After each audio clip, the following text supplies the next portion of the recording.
Ladies and gentlemen, you're watching, yes, the Yankees Entertainment and Sports Network.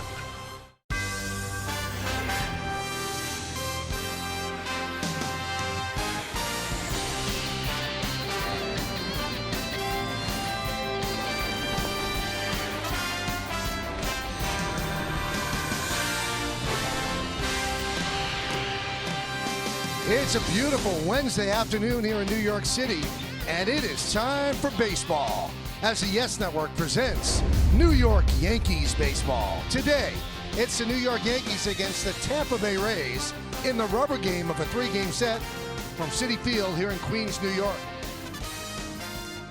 Hello, everybody, and welcome to Yankees baseball, along with Al Leiter. I'm Michael Kay. Yankee hitting, it wasn't there last night. Sonny Gray pitched a complete game, but the Yankees lost because Gray made two mistakes. He did, and the 2 home runs, but I'll tell you what, that offense really wasn't much. The Yankees got 3 hits, and the Tampa Bay Rays got 5, and here was the first pitch of the game. Kevin Kiermaier's 12th on the season. Looked like a little bit of a rocky start, but Sonny Gray settled down, said about the 8-inning complete game, but here with 1 out in the 8th inning, Adeiny Hechavarria knew it right off the bat. There's the 2 home runs and the 2-1 loss in the second game of this series here with the rubber match this afternoon. All right, so how did that affect the standings? Here's how. The Red Sox won, so now the Yankees are 4 back in the East, and the Twins won, so they gained the game on the Yankees. The Yankees are 3 over the Twins in the wild card race for the first spot. Let's take a look at today's pitching matchup, brought to you by People's United Bank N.A. Chris Archer will get the start for the Tampa Bay Rays, and for the Yankees, it's Jaime Garcia. Garcia back in the rotation. Yeah, Jaime Garcia, listen, watching Jaime Garcia, he's got to be down in the zone. I mean, his last start against Cleveland, pretty good. 5 innings, only gave up the 1 earned run, but this is a guy that is not going to blow hitters away. He's got 5 starts with the Yankees, has yet to get a win. If he's down in the zone, he's changing speeds, he's tough to hit, but it's an interesting matchup there. He's got to be able to throw strikes. And on the other side, Chris Archer, I think similarly. A couple starts ago against the White Sox, he only faced 3 batters, had a forearm issue, and then gave up 8 runs against the Red Sox in his last start. Great strikeout stuff, plus stuff across the board. This guy's one of the premier pitchers when throwing strikes.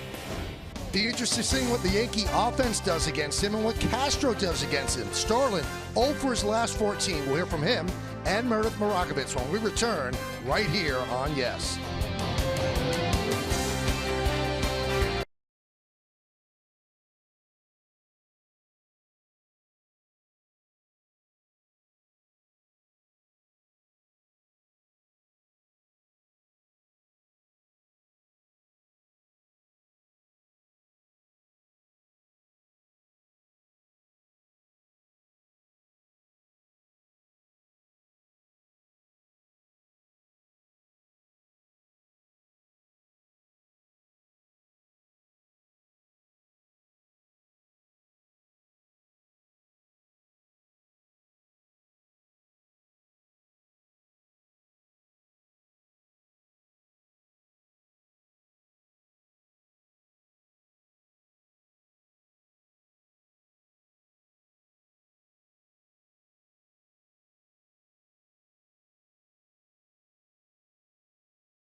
Welcome back. I'm Meredith Morakovitz. The Yankees offense as a whole last night just couldn't get anything going against the Rays staff, and Starlin Castro's struggles continue. If you take a look at what he's done over the last 6 games, his production has just not come even close to what he did early in the season. He has just 2 hits in 27 at-bats, and he struck out 8 times over that span. Last night, I caught up with him in the clubhouse where he broke down what he thinks is going wrong in the batter's box. I think I am a little bit off. So I try to. For me, the thing that I think it is I try to hit 2 pitches and one time. You know, I think I gotta try to hit 1 pitch and then react with the other one. I think now I just have it in my mind, try to hit 2 pitches and one time. So that's what it is. I think we always have bad moment in the season. That's the first time that happened for me. So I'm gonna continue keeping my head off and keep fighting. Just a couple lineup notes for today. Aaron Judge has the afternoon off. Austin Romine is behind the plate, and Gary Sanchez will DH. Plenty more to come here on the S Network. When we get back, Michael Kay will be joined by Al Leiter. First pitch coming your way after the break.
Yes, is brought to you in part by LG Signature, the art of essence, advanced technology, beautifully designed. By Buick, visit tristatebuick.com for great lease offers. By Coke Industry, at Coke we make things that make the world better. And by Bigelow Tea, who encourages you to grab a mug and tea proudly.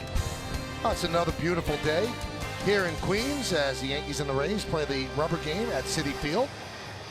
So the Rays have taken the field, so why don't we take a look at today's Yankees starting lineup, which is presented by Lexus. Brett Gardner's in left field leading off, batting second. The first baseman, Chase Headley. At DH, Gary Sanchez, he'll hit third. Didi Gregorius, the shortstop, cleans up, batting fifth. And playing second base, Starlin Castro, 0 for his last 14 and 2 for his last 27. Jacoby Ellsbury's back in the starting lineup. He'll play center, about 6. Batting seventh, playing third base, Todd Frazier.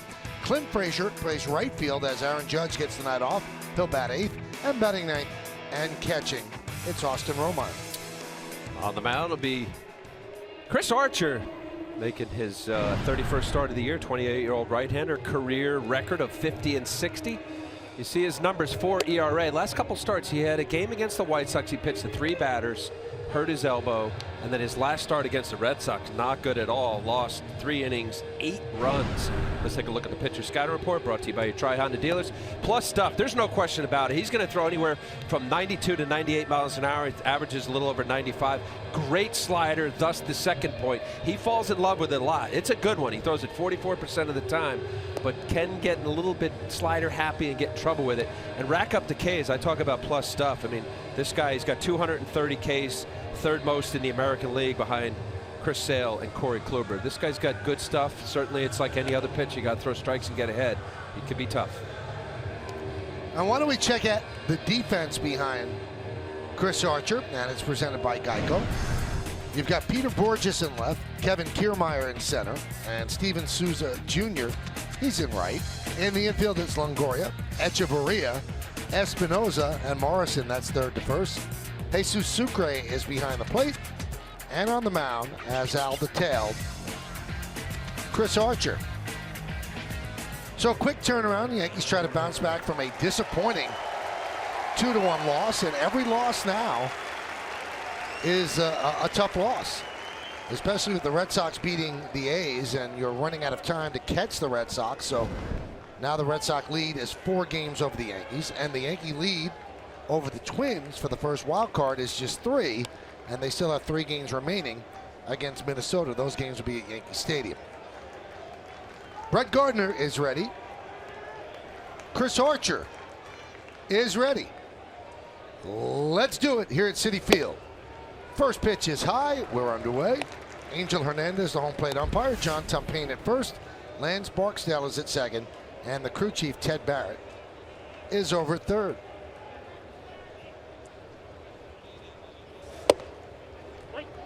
Fastball strike, 1-1. I think what made last night a frustrating loss for the Yankees, Michael, just watching what Sonny Gray was able to do. The 8 innings, yes, 2 solo home runs, first batter of the game, and then Danny Echeverria in the 8th. But Yankees just didn't hit. 3 hits on the night, 1 run against Blake Snell, nice young pitcher. Push some early runs.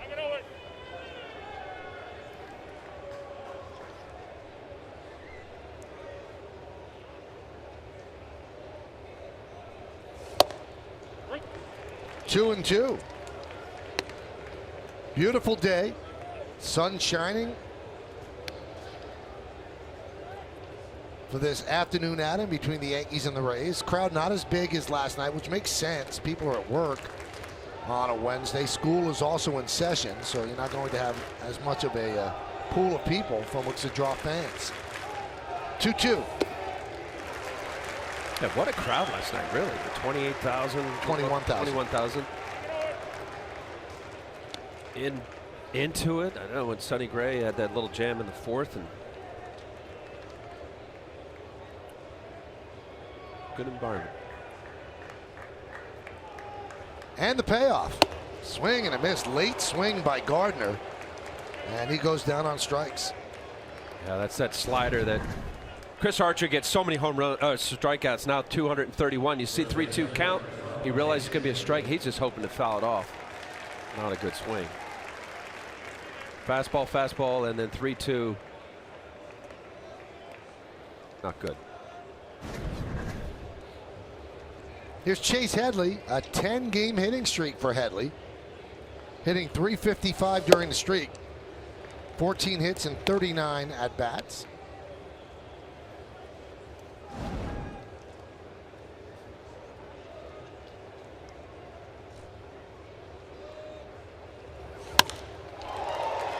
Fly ball.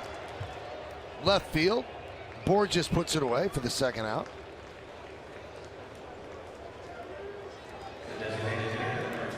Yankees tomorrow will start a homestand with a 4-game set against the Orioles starting tomorrow night. Here's Gary Sanchez, the DH. Kind of half a day off for the catcher. Day game after night game. Although yesterday's game was remarkably quick. And the reason for that is you don't hit. When you don't hit, you don't score a lot of runs. The game's not going to take that long. 8 combined hits, Michael. Only 7 left on base for both teams.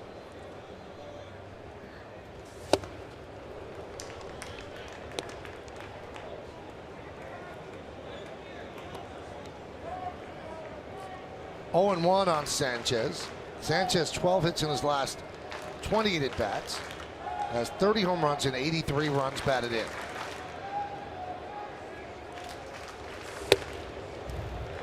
One and one.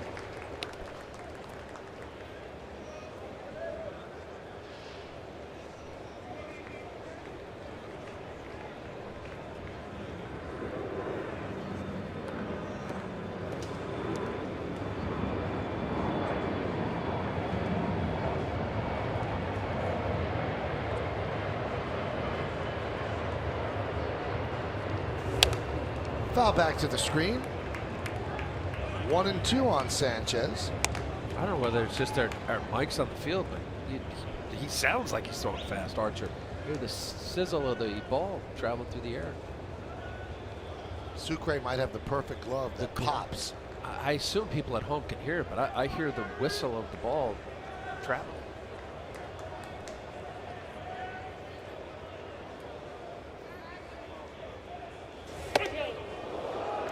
Sometimes the way you throw a ball on a certain amount of spin also gives you that whistle. I remember Jim Kite used to tell me when he was warming up next to Sandy Koufax in the World Series that you could hear it, the way the curveball would cut through the air. There's certain guys. I remember the old Arlington Stadium, like when Nolan Ryan was pitching, to go as closest to the bat rack on the third base side. That's where the visiting team sat, and you could hear Nolan's. You can hear the sizzle. Impressive, the guys that are at that 95 to 100, but others not so much. 2 balls, 2 strikes, 2 outs, just underway here at Citi Field. 3-2. Well, that should sizzle. That was 99 miles an hour. Yeah, he's got that stuff. He averages 95, over 95, but I mean, it's crispy fastball. Gets predictable, mostly just fastball slider. I mentioned he loves his slider. He threw a 3-2 slider to Gardner, so he comes back with that here. Line drive, base hit for Sanchez.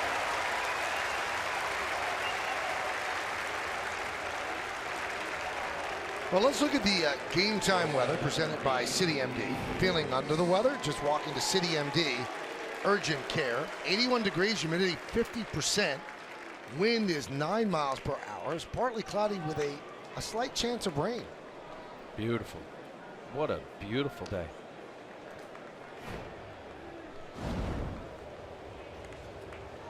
Here's Didi Gregorius, 293 batting average. He's 10 for his last 29. Career high in home runs and RBIs.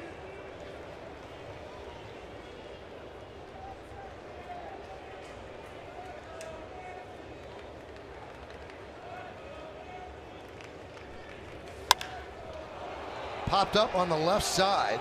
Longoria gives it a look, and it hits up against the screen. Just a strike.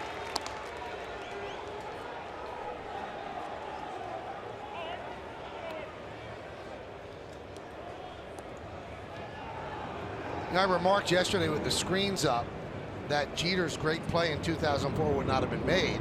And someone pointed out on Twitter, I was reading afterward, it would have been made, it wouldn't have been as dramatic. Yeah. Because he caught the ball in fair territory and then kept running, so he would have run right into the screen, not into the stands. And no cut. Right. Bleeding. Just saved him a scar. The 0-1, he's done okay with that, though.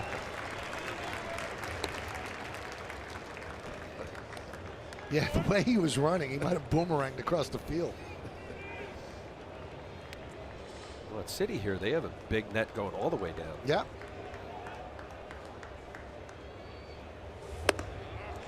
Two and one.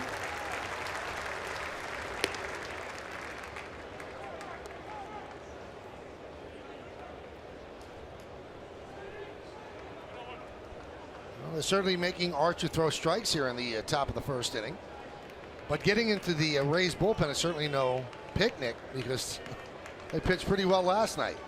And since the All-Star game, it's been a strength. Popped up behind the plate. Sucre gives it a look, but it's over the screen. Well, that's one area where the Tampa Bay Rays front office went out and added some players. We saw Steve Cishek last night did a nice job coming in from their starter Blake Snell. Dan Jennings was another pickup. Tommy Hunter God, I don't remember him throwing as hard as he is. He's up in that upper 90, 98. As a starter, no, but as a reliever, he's been throwing that hard. And Colomé is most saves in baseball, 44 saves now. 2 balls, 2 strikes, 2 outs, and the pitch. That one put in play, popped up. Espinosa makes the play, and that will do it. For the Yankees in the first, no runs a hit, and 1 man left on base. Yankees nothing. Tampa Bay Rays coming to bat.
Yankees will go with a 6-man rotation. That 6th man is that man, Jaime Garcia.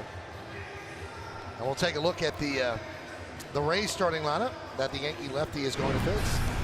Kevin Kiermaier in center field will lead off. Batting second, the DH Lucas Duda. Evan Longoria at third base will hit third. Cleaning up, first baseman Logan Morrison. Steven Souza Jr. in right field will bat fifth. Batting sixth, playing shortstop, Adeiny Echeverria. Peter Borges, he's in left field, about 7th. Jesus Sucre will catch him, bat 8th. And batting 9th and playing second base, it's Danny Espinosa. Jaime Garcia, the lefty. Michael mentioned the 6-man rotation this go-around. You see the numbers there. Now this will be his 6th start as a Yankee. 0-2, 3 no decisions, so he's yet to get a win as a Yankee. 3 different teams. Started with Atlanta. Let's take a look at the pitcher scout report brought to you by your Tri-Honda dealers. Relies on movement and changing speeds. Yes, he's not going to overpower guys. Fastball, curveball, slider change, kind of mixes all the pitches in. Traveling man, I mentioned that he started this year. He made 3 consecutive starts with 3 different teams. Atlanta, 1 start with Minnesota, and then he was traded to the Yankees and has to be down the zone. Yeah, when he's got good 2-seam action on his fastball, meaning sinking fastball. If he's down, he's tough, and take advantage of these aggressive Tampa Bay hitters when he gets ahead. Make pitches look like strikes but are out of the zone. Here's Kiermaier, hit the first pitch from Sonny Gray over the fence for a home run last night. And he shows a drag bunt, takes high. 1-0.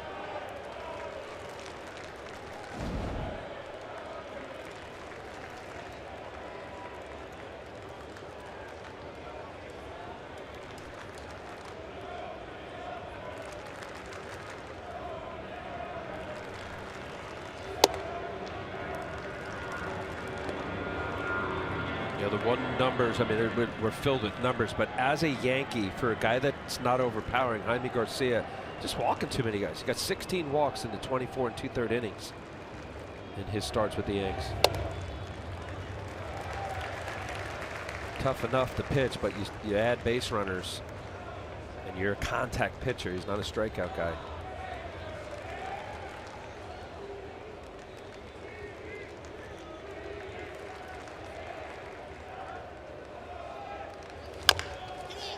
Chop slowly, going to be a very tough play. Castro not in time as Kiermaier beats it out.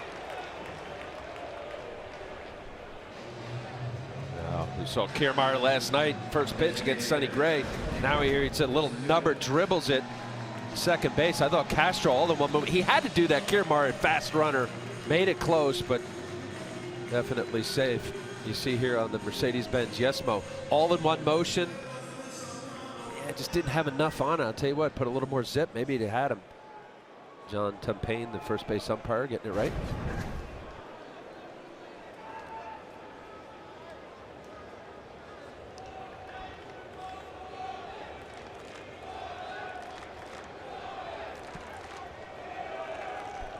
There's Lucas Duda.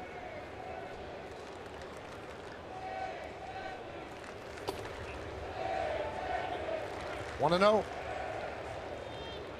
Familiar confines for Lucas Duda all the years with the Mets.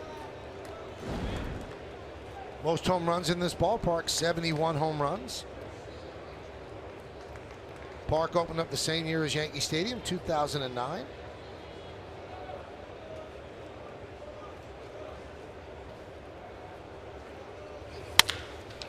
Let's see if they can turn 2. Tough play for Didi. Goes 1. That's all they'll get. So that's a 6-5 force. Good play by Gregorius. With this shifting going on, Didi Gregorius on the second base side does a nice job. Bobbles it just a little bit. Todd Frazier, who was a shortstop a long time ago, college ball, tried to maybe get a chance to make the transfer. Lucas or Duda easily getting first.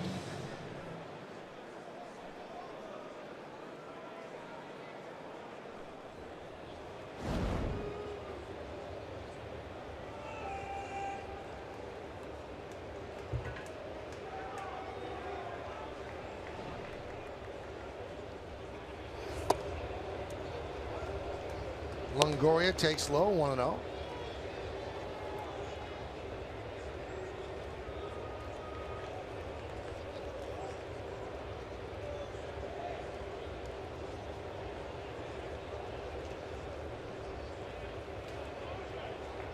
Longoria 3 for his last 16. Take a look at the Yankee defense presented by Geico. Gardner, Ellsbury, and Clint Frazier's in right. In the infield, Frazier, Todd, Gregorius, Castro, and Headley third to first. Romine behind the plate. We've detailed Jaime Garcia on the mound. Fly ball right field. Clint Frazier is there to make the play. 2 outs. And that's going to bring up Logan Morrison. And we'll take a look at the Jeep Hitter scouting report. Well, Logan Morrison, a career year, 36 home runs. I mean, this guy, started with the Marlins. His previous high was 23. What a nice pickup for Tampa Bay Rays, trade from Seattle. Hurt in the Yankees, 323 batting average, 2 home runs in the 13 games this year, so he has caused problems for the Yanks.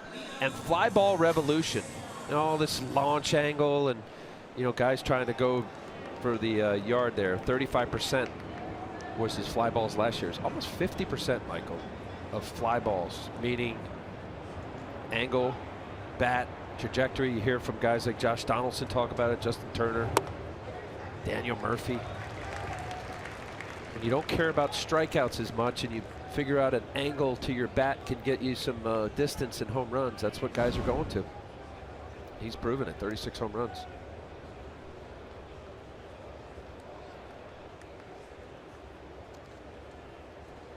For his last 12. Duda leads off first, and there's a strike.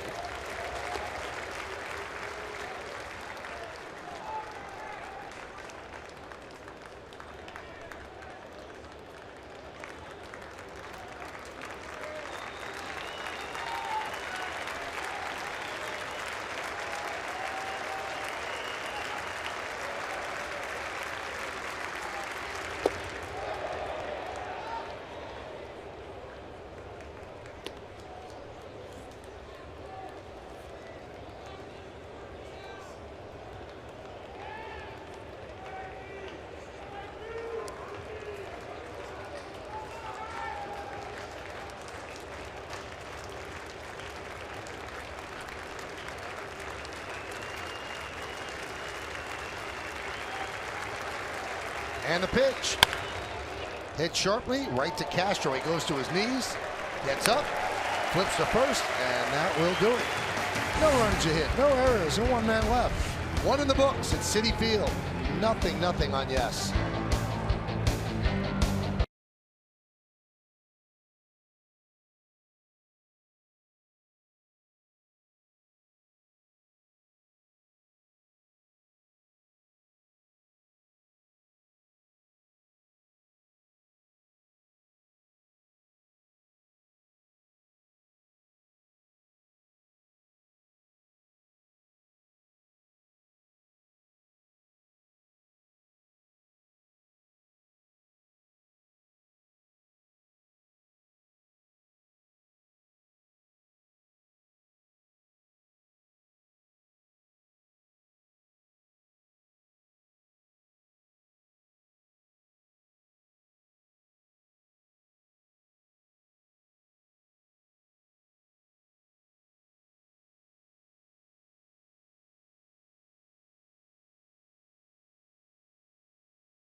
Brought to you by Toyota. Prius Prime is the official hybrid vehicle of the Yankees. Does Cleveland's 20-game win streak change your opinion of their playoff chances? Why or why not? Noah Broderick said yes, it does. You never want to go into the playoffs stumbling, and Cleveland is surging. They also have experience. Follow Yes Network and tweet us your responses using hashtag Yankees Prius Prime to keep the conversation going. Cleveland is up 4-1 in the third already against the Tigers. So that would be 21 wins in a row if they hold on. Starlin Castro leads off, and he needs a hit. 0 for his last 14, 2 for his last 27. Meredith Marakovich spoke to him. Meredith, what's he feeling right now? Well, Michael, right now he said he's just not trusting his hands. He's kind of getting caught in between, trying to hit a curveball and a fastball at the same time. And as we know, that will not work for anyone as Castro gets back on track with a single here to lead off. He also mentioned he needs to look for one pitch, react to the other. This is obviously a good step in the right direction. But the good news with Castro, Michael, he did say physically he's okay. No ill effects after missing time with that hamstring injury. It's September. He's ready to get going. And he also said when he was asked, are you tired? He said, I had 2 months off on the DL. I think he's calling for the baseball there. And I think they will save the baseball because it breaks an 0 for 14. He's got good humor about it.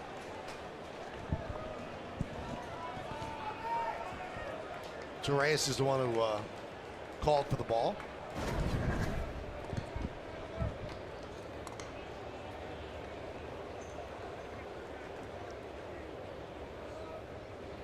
Now I wonder, Al, it's all fun and games for the Yankees where, Castro's 0 for 14. So he gets a hit and they call for the ball. If you're Archer, does that chap you a bit? No, and if it was a lot more obvious, I don't think Archer really knew, but no, I think that's playful, not to Archer. 1-1. I think flipping of the bat or being a little more demonstrative is more offensive to a pitcher at times.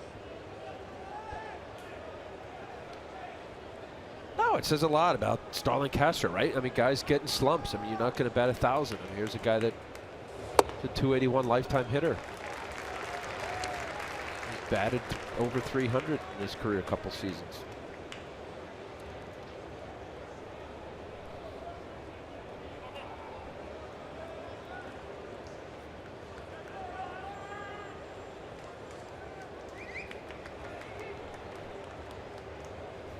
Two-1.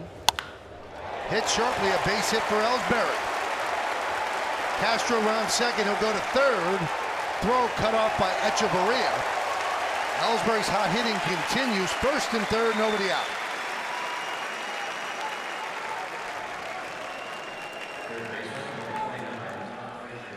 Nice job by Jacoby Ellsbury in that 2-1 count. I said about Archer liking his slider. Well, he's given up 3 hits. All of them are on sliders. That ball, middle. You couldn't get better center cut. And he stays through the middle like Starlin Castro did. Even though he was out in front, you have to respect Archer's ability to throw a ball upper 90s. And he's hot. There are the numbers right there. Oh, against Archer. Look at that. Wow. 22 for 43 now. 5-12. And that's a large sample size, Al. So he obviously sees the ball very well against Archer. Chris Archer, he's a 2-pitch pitcher starter with plus stuff, but there's no doubt about it. Sometimes we see numbers and it's not much of a track record, but he's had plenty of bats against Archer.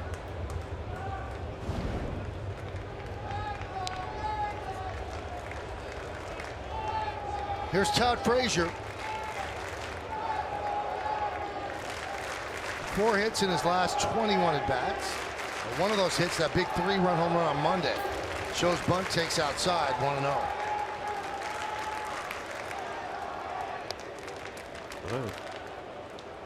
Todd Frazier trying to push a bunt past the second baseman is way to the shortstop side. Is he trying to do something funny that way? Push a run.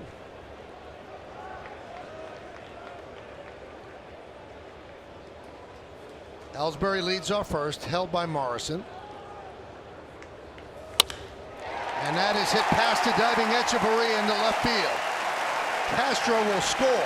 Ellsbury moves to second. An RBI single for Frazier. And it's 1-0 Yanks.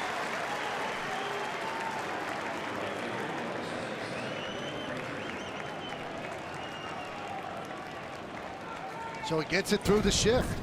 Gets it through the shift, and another slider. Up enough, but does a nice job. He releases his backhand, able to stay through the middle. Watch here. You got the shift. You got Espinosa, second baseman, on the shortstop side, getting past Echeverria. Watch here. He steps, stays through it. It's a slider up, and then releases the backhand a little bit.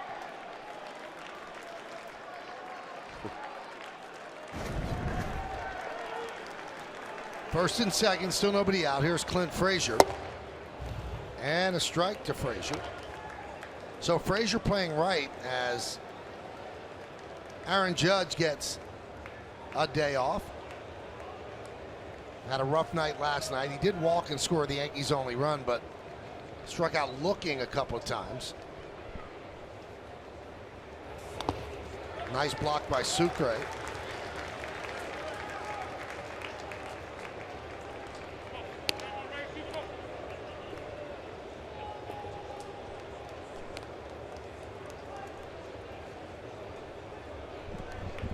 So Didi talking it through. Class in session.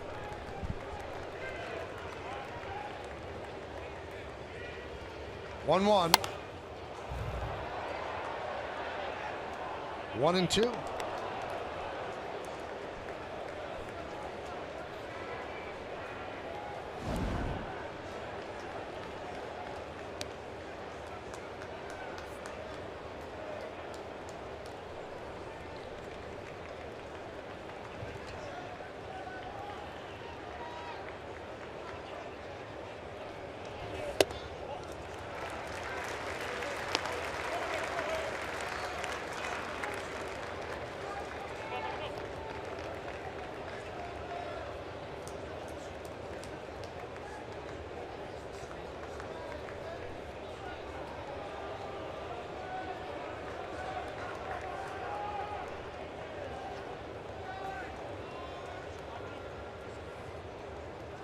Two.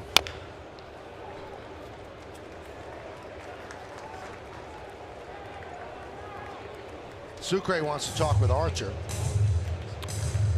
I don't know if it's about changing a sign. You get a guy at second base, and sometimes a catcher will get an inkling that maybe either location or pitch sequence. And I get a kick out of that, Michael, when you got a pitcher on the mound, multiple signs. Catchers are so good, and pitchers changing signs within the at bat. But right now, I mean, Chris Archer, I mean, it's a fastball slider. You got two pitches to pick from.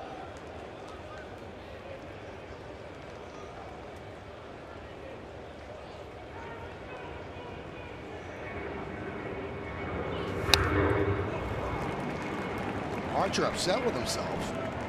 In frustration, turned towards center field. Well, he threw a 2-2 fastball against a guy that is known for exceptional bat speed. I know he had the left oblique strain that put him on the DL. Clint Frazier, that ball was right down the middle.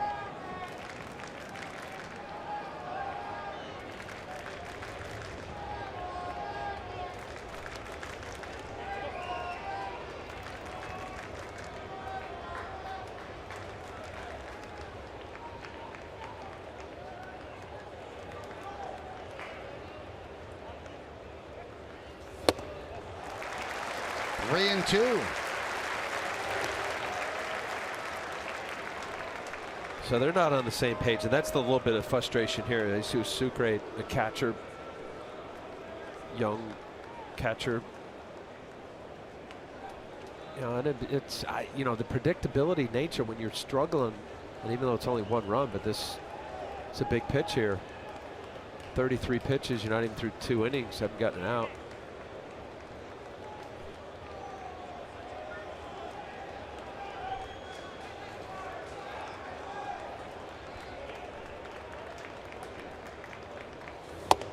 Strike three. Clint Frazier down looking. Now, I don't know whether, listen, this is 96, 97 miles an hour, but that pitch is a fastball, ends up being inside. That's a good pitch. You see location wise, even a guy like Chris Archer, as good as he is, strikes out a lot. Sucre wanted that ball away, and it ended up being paint inside corner, not what he wanted to do. Clint Frazier just couldn't pull the trigger.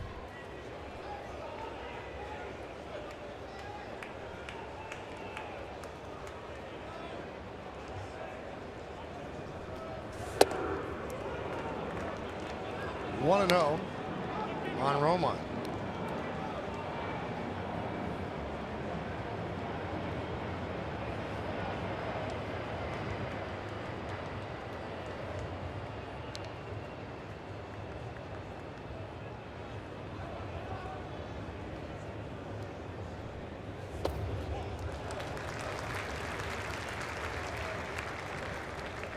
Two and 0. Yeah, Yankees, if they continue to be patient, wait Chris Archer out. I mean, he's all over the place. Great stuff. Good arm. Strikeout arm. I mentioned he got an injury in the White Sox 2 starts ago with his elbow. Actually, it was his forearm, Michael. He gave up back-to-back home runs and then threw one pitch. They took him out of the game. You think falling in love with the slider does that?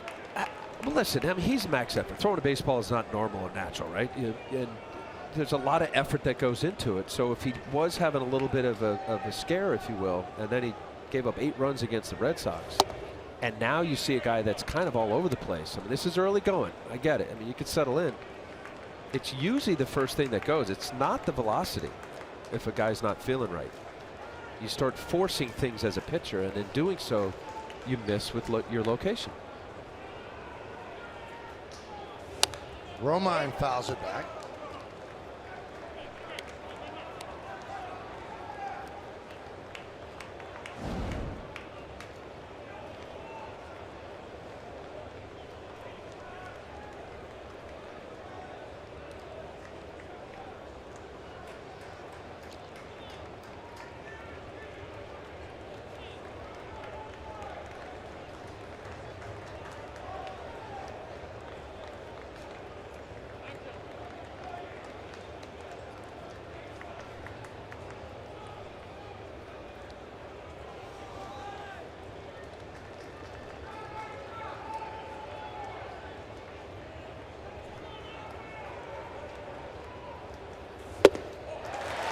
And a walk to the number 9 hitter, Austin Romine, that loads the bases. On a 3-2 walk, Michael, 40 pitches now. Frustrating. You can see that they're not in sync. Wilson Ramos is the everyday catcher for the Rays, and Sucre Young catcher. 3-2 slider, good take by Austin Romine, but just making Archer work.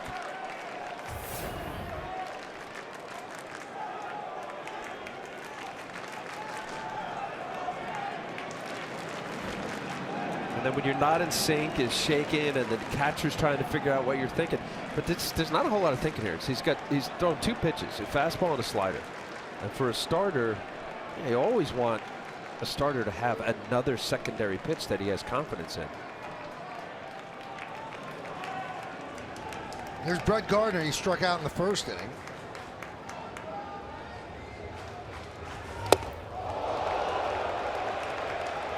Skips out of the way. 1-0. Yeah, don't do him any favors here. The Yankee hitters, he's clearly off. I mean, that ball was in the left-handed batter's box, 59-footer.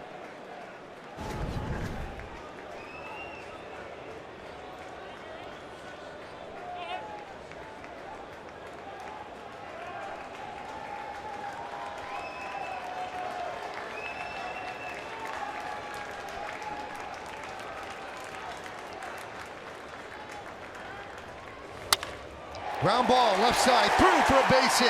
Ellsbury scores. Here comes Todd Frazier. Here's the throw. Frazier's in there. It's a 2-run single for Gardner. And the Yankees lead 3-0.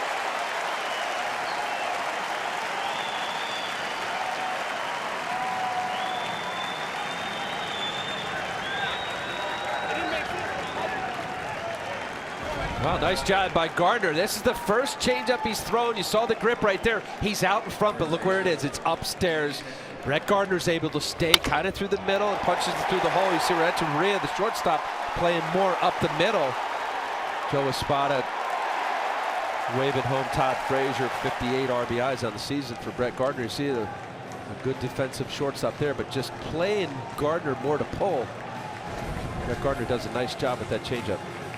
So Jim Hickey with a trip to the mound. Settle down Archer, who has 42 pitches, just 1 out here in the second inning.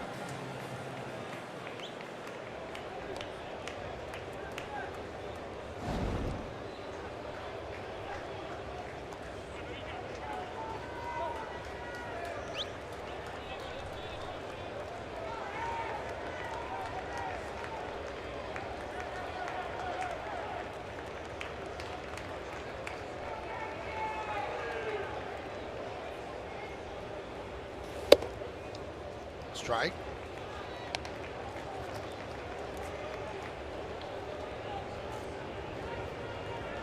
Has not been vintage Archer of late. Last 6 starts, 5.08 ERA. Has allowed 7 home runs.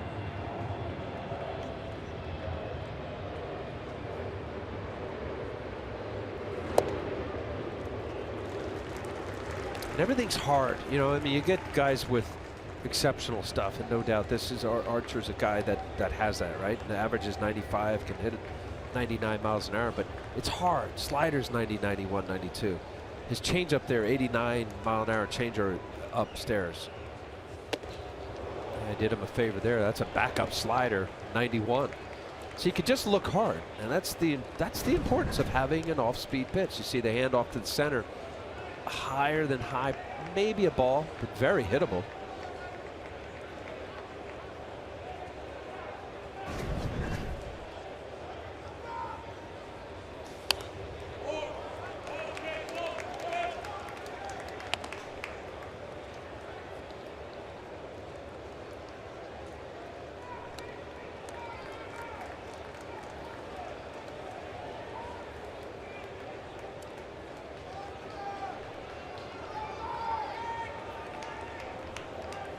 Headley with a fly ball to left in the first.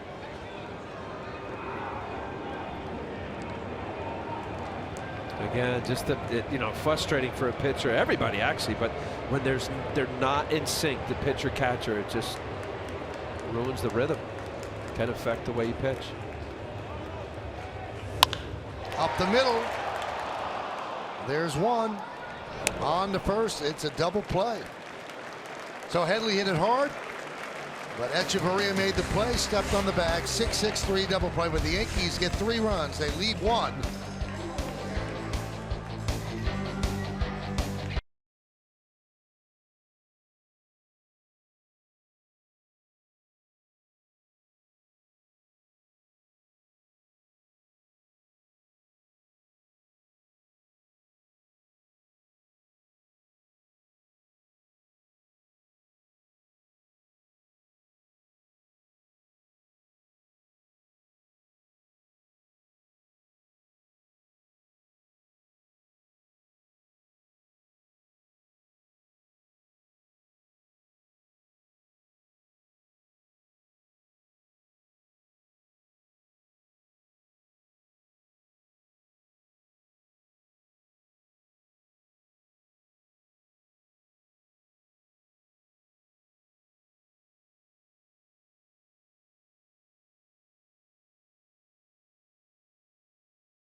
On Yes is brought to you in part by the cloud that lets builders build.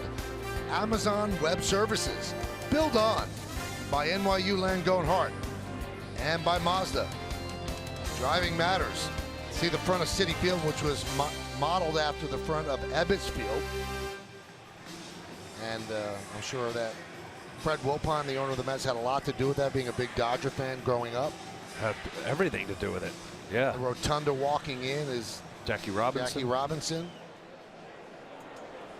And the Mets' orange and blue colors are an amalgamation of the Giants' colors and the Dodgers' colors, because those 2 teams left for California.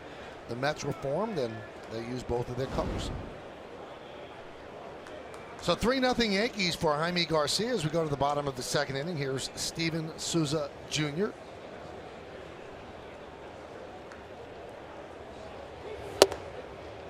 And a strike.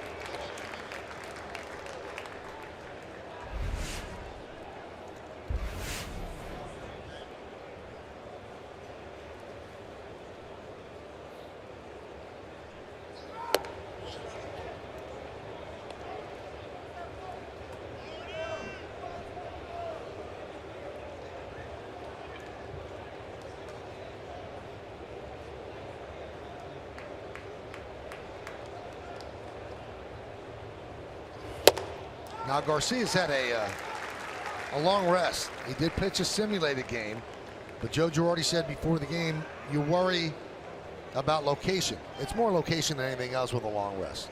Well, and especially for a guy that can feel stronger than he should. And Jaime Garcia is not a guy that you want overthrown, because he throws right at about that 90-91 mark. It's a good breaking ball there. Just that previous pitch with the curveball on the backdoor side reminded me of CC doing what he did in the first game. That backdoor curveball. Once his pitch is middle of the plate, it's got good depth to it.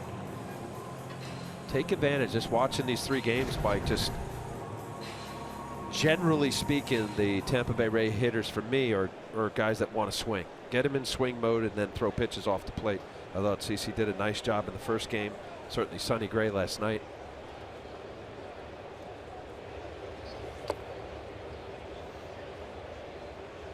Echeverria ruined a great start for Sonny last night with the home run in the 8th inning. The difference in the 2-1 win for the Rays. High fastball.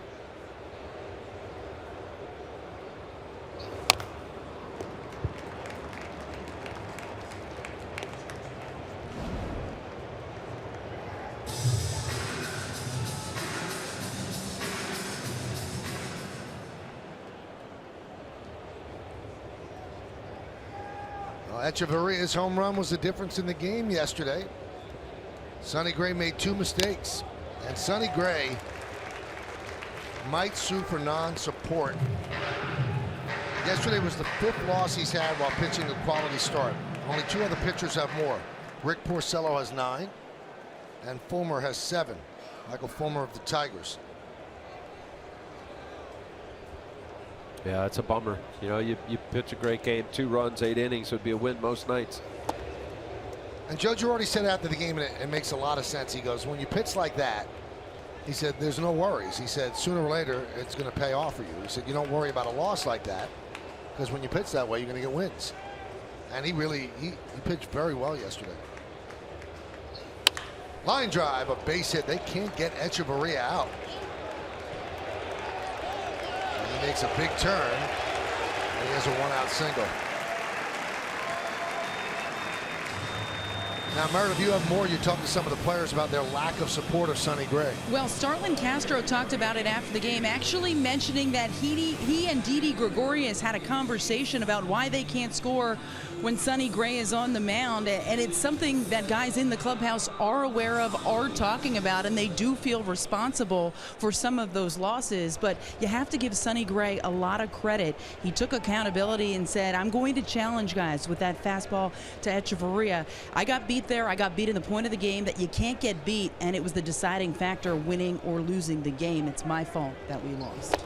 There's Peter Borges, pitch inside. Now, here's a theory I'd like to pass through Al.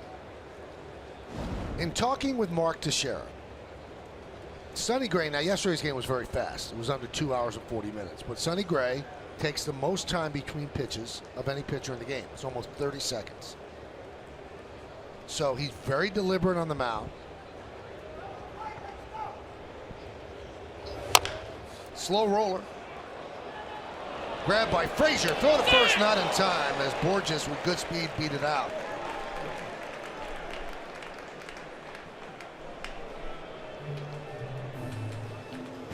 All in one motion. Todd Frazier made a great effort right here off the end of the bat. Peter Borges just too fast. Does a nice job. Todd does pulling Headley off. Actually, Headley coming way off the bag, making sure that that ball doesn't kick down the right field line. Keeps his head down on it. Hooks it a little, but Peter Borges, one of the faster runners. Good job by Headley, or that'd be second and third. One motion, head down. Just pulled it a little. He may have gotten him, yeah.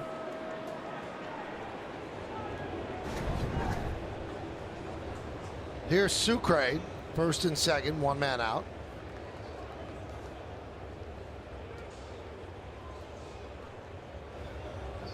Anyway, Mark Teixeira said, Al, he said, I couldn't prove this. He said, but when there are veterans on a team and a guy takes a long time on the mound, sometimes it affects the offense, where it lulls the players to sleep. And when they come up, they're still like back on their heels from being on defense for so long. You buy that or not? Yeah, I mean, listen, Mark Teixeira stood at first base for a long time, and if he's saying that, well, then he felt that. I absolutely believe, and it's not necessarily results in meaning that what's happening in action, but get the ball, get on the mound, and throw it. Even if it's a ball, even if it's a hit, it's a foul ball, but there's action. There's something that's resulting in the pitch, as opposed to, I was unaware that, I knew Sonny was deliberate, but 30 seconds. Yeah. He's going to have a tough time if they get to that pitch clock. Because he thinks through every pitch. I mean, he's very, very deliberate, and it's hard to argue with him because he's an outstanding pitcher. But is it coincidence that he doesn't get run support? He didn't get run support with the A's, and he hasn't gotten much run support with the Yankees. You know, that's a great point. I played with Steve Traxel with the Mets, and he was the human rain delay, and I know there's other guys that take a long time through their process. And it's just, it's not good. I mean, figure it out. Figure out a way to be a little quicker. And I know, you know, people listening here, I threw a lot of pitches, and I walk guys, but I got the ball and I threw it. I got the ball and threw it. If anything, I would rush. So it's not necessarily the length of game. We're just talking about ball in play. And ball in play is coming set, starting your delivery, and throwing it. It's just hard to say that that was a factor yesterday because it was such a fast game, and I didn't notice that Gray was particularly overly deliberate last night. I didn't either, and I think it comes down to Michael. I mean, look, you know, there were only a couple hits. I mean, there were 8 hits combined. The Rays had 5, 2 of them were home runs. There were only 7 left on base for both teams. Compared to the first night, the Rays had 19 left on base. 3-2 count, first and second, 1 out. Bottom of the second inning, Yankees lead 3-0. And the pitch. Grounded right side, grabbed there by Castro, and he fires to Garcia to get the out. Good play on both ends as the runners move up. Very good play. This is as a pit all the way around. Watch Castro. It's off the end of the bat. Looks like a little two-seamer. And Headley going as far as he was. But Garcia, athletic, get to the bag. Make sure you get to the bag. If you start feeling around looking for the ball from your second baseman, you're not going to find the base. And a good job, too. Castro got on top of that, making sure it was a true straight throw. Watch here. He paused a little bit, but he can outrun Sucre. It's a nice play. Here's a question, though, Al. The pitcher's job is to back up home plate if that ball gets through. How do you know to break to first? Well, because your first instinct is always ground ball right side, go to first. It's not ground ball thinking the ball's going to be a base hit to the outfield. Okay. So it's on the ground. So if it gets through, you just redirect. You redirect. You're not going to be behind home plate for the runner at second who's now at third. No, you can't snooze. That's a big no-no. You're standing on the mound snoozing. Well, it would cost you a hit right there. Be bases loaded. 1 out. And also it's tough for a left-handed pitcher because you're falling away from first base. So Echeverria's at third, Borges at second. Good speed. Espinosa at the plate. Grounded sharply to Gregorius. And they get Espinosa. And Garcia works out of trouble. No runs, 2 hits, and 2 men left on base. Let's go to the third. 3-0 Yanks.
Report brought to you by Montefiore, doing more in state-of-the-art healthcare. This is not good news for the Astros and really amplifies how important it was to make the trade for Verlander. Lance McCullers Jr. 7-3, 3.97, having a very good year, but scratched from tonight's start because of arm fatigue. Already had some elbow issue. And Keuchel is not pitching to the level that he's accustomed to pitching either. And their pen hasn't been good. Ken Giles. I mean, listen, you look at all the teams outside of the Cleveland Indians right now, everybody's got their problems. You don't see that whole team. There's always some issue in some part of the roster. I would think, though, that in relative terms, the Yankees are in pretty good shape. They do not have that really debilitating injury. They've gone through that previous, but as they go into the last couple of weeks of the season, they're in good shape. Health-wise, yeah. 1-2. You're going to get injuries during the season. You just hope that they happen, guys get back, and toward the end of the season when you make the playoffs, they're available. But when they happen at the end of the season, those are particularly debilitating.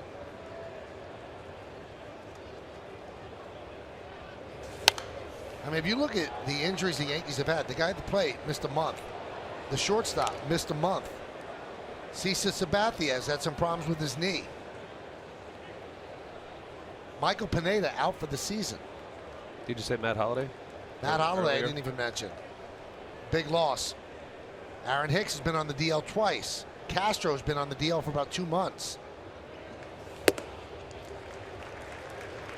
Clint Frazier missed a month. So yeah, they've had their injuries. They have not gone. But as you say that, now that's centric to the Yankees. You watch all the games and you do it. But we could go over nearly every roster. Absolutely. I mean, look at what the Indians are doing, Mike. And do it without Kipnis and without Brantley and without Miller. Exactly. I mean, your best hitter, at least a couple years ago, Brantley. Kipnis was your second baseman, although Jose Ramirez is now starting to. You got to consider him for some MVP votes. And Andrew Miller, who's the best reliever. Yeah, and here they're going to go to 21 in a row. Are they leading 4-1? Yankees also lost Chapman for a while because of injury. So they've had their share of injuries. 2-2. How about this, Al? The Indians have won 20 in a row. The second best record in the American League during that time belongs to the Twins, Rays, and Astros at 10-8. Yankees are next at 10-9. Wow. But no one's gone on the run that they've gone on. Well, historically, not too many have. 2-2. 3-2. Well, just this year alone, the longest streak outside of this 20 games is the Arizona Diamondbacks of 13. Astros had 11. The biggest streak the Yankees had was 8. You have to go back to April. So, historic, absolutely, what the Indians are doing. 3-2. Popped up. Longoria cannot make the play.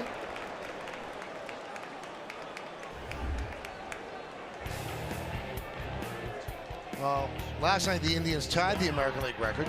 Scott Hatteberg was a big part of the A's winning 20 in a row. And that was in 2002. And that was their 20th win. And that was a scene that was depicted and a streak that was depicted in the film Moneyball. Brad Pitt.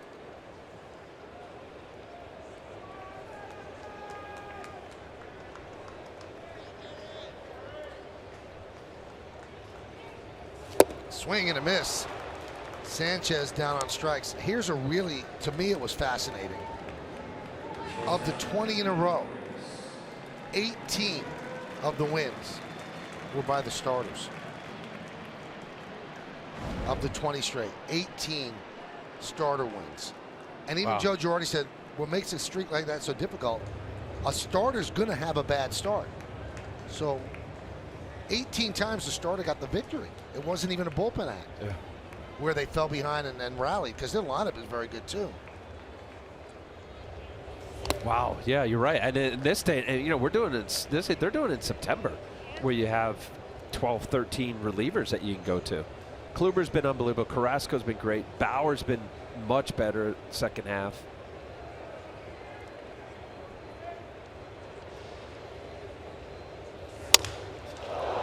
Broken back ground ball fielded by Espinosa, and the throw pulls Morrison off the bag, so that'll be an E4.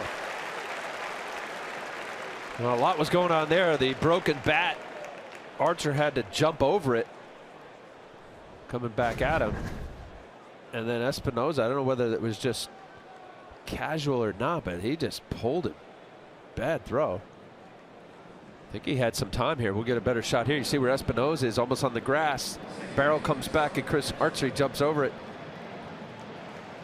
Yeah, I mean, it looked like an easy 3 or 4 hopper. E4.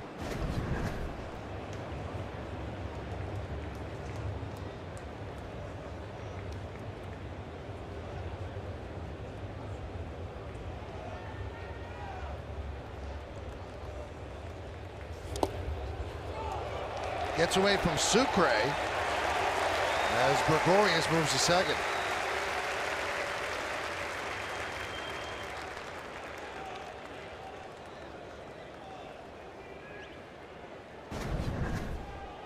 Just yanks a fastball. Let's see if this is.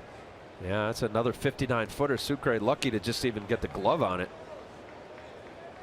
Just at times, Archer just missing big.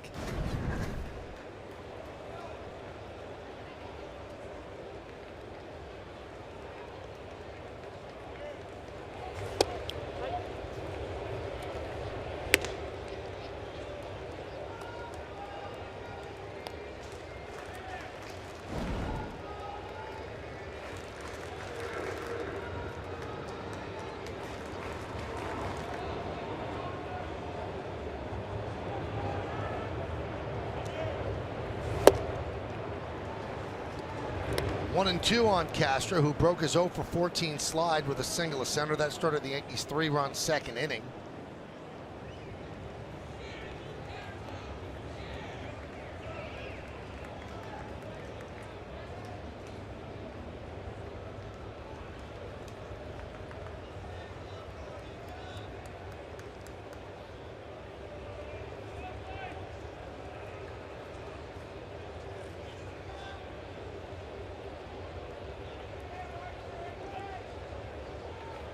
Wow. I mean, this is just, you know, Sucre, I don't know how many games that he's caught for Archer, but they're clearly not in sync. It's amazing, and Joe already mentioned this. Teams are so freaked out when there's a runner at second base.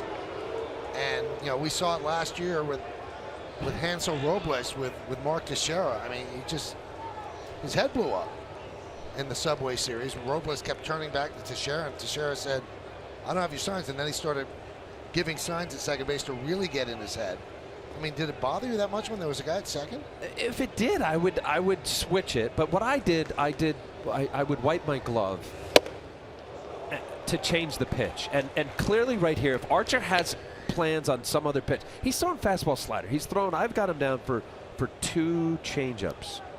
So I don't know what the science is here. Fastball in, fastball away, and a slider. Throw a good slider down the zone, and that's usually his strikeout pitch.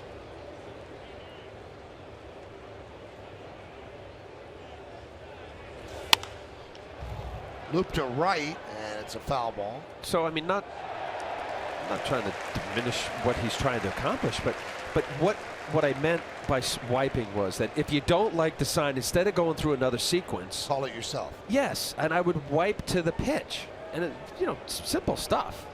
You know, whether you wipe on your chest or your leg, and you got it. And there's no stepping out, there's no timeouts, there's no catcher visits.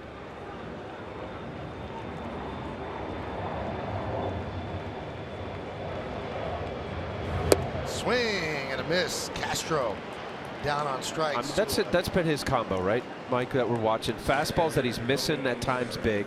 And when he throws his slider down, that's why he's got the 3rd most strikeouts in the American League. That's a nasty pitch. Unlike the first pitch that he threw Starlin Castro, base hit up the middle, it was more middle. This is a pitcher's pitch. Wipeout. Perfect. Can't get any better than that. but he's primarily just thrown 2 pitches. So I don't know where the communication or the guesswork is from Sucre and Archer. Here's Jacoby Ellsbury, who owns Archer. Singled through the right side in the 2nd inning. Later came around to score. You know, we talked about injuries. They lost Ellsbury for a while too with the concussion.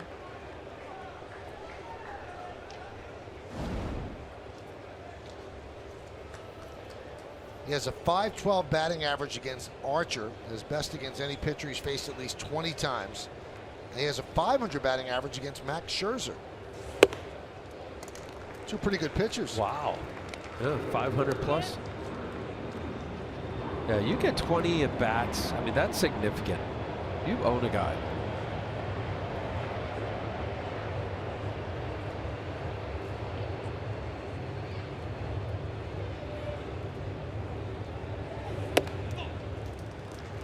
Now Archer knows this. First base is open. You've got Todd Frazier on deck. Well, that was the 3rd changeup he threw right there, and it's, you know, this is the whole cat mouse, and you know you've got a guy on the mound that's predictable, fastball slider, and he throws his 3rd pitch there. Pitch count up, pushing on 70 pitches with 2 outs in the 3rd. 3-1.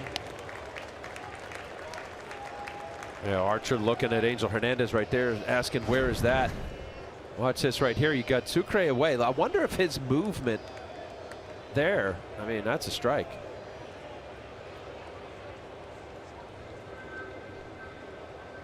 Maybe he's guessing it's upstairs. Listen, if that's upstairs a little above the belt, well then, I don't know. Well, walk to Ellsbury, and that's going to bring up Todd Frazier. Now we were wondering. Check this out. On Monday night, Todd Frazier hits a monster 3-run home run. And the booster said, no, that's not good. Bad. Thumbs down. Now Todd Frazier gets a hit in the 2nd inning. Tells the dugout, thumbs down. I wonder if there's a connection between the thumbs down by Todd and the thumbs down by the gentleman on Monday. And Meredith will hopefully ask later.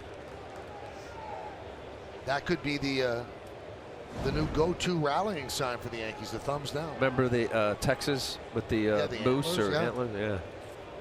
All right. And that gentleman with the suspenders will feel that he's part of it. A lot of pitches for Archer.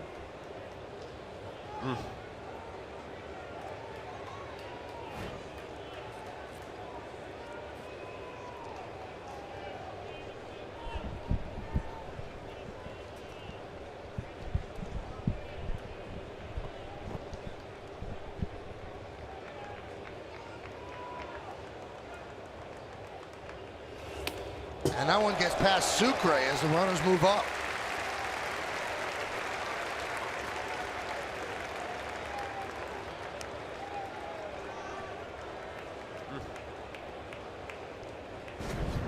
Just when you're all over the place and throwing 59 footers and way off the plate, it just looks sloppy.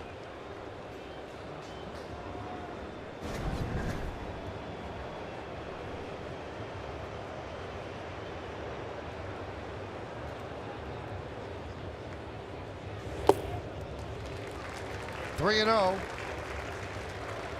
on Todd Frazier, and his younger brother Clint is on deck. Joking, of course, but he says my little brother a lot about Clint.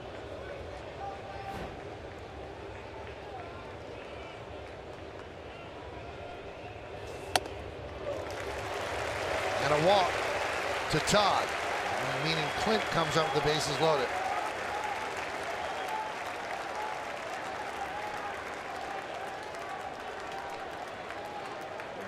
I got to believe that the Kevin Cash and the Rays are going to get somebody warming up here, because Archer's just showing enough frustration with his catcher and command, and Chase Whitley, ex-Yankee.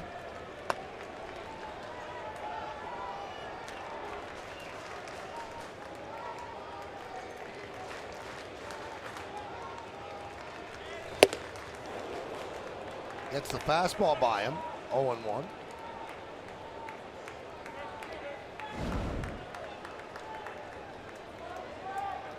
3-0 Yankees. Bases loaded, 2 outs here in the third.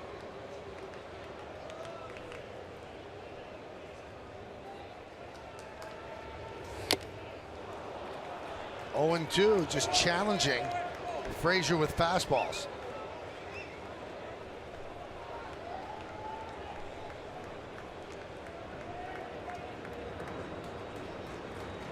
Well, he's going to get another one. Behind, struck him out on looking on a fastball in his first at bat.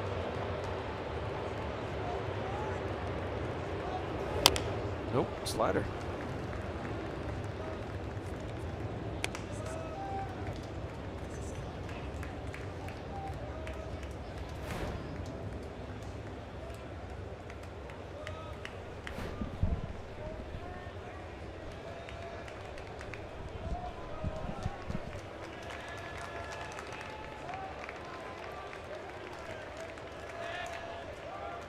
The 0-2.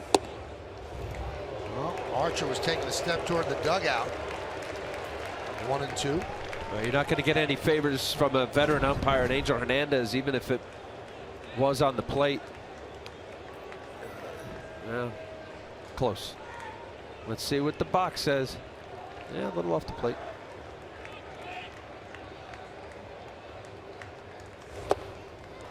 Blocked by Sucre, 2 and 2.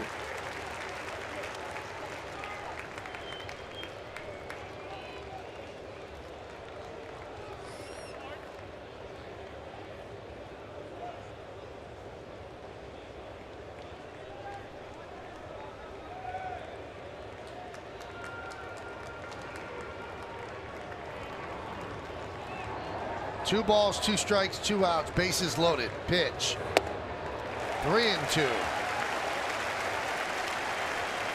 Well, you can start the merry-go-round. The runners will be going on 3-2 and 2 outs.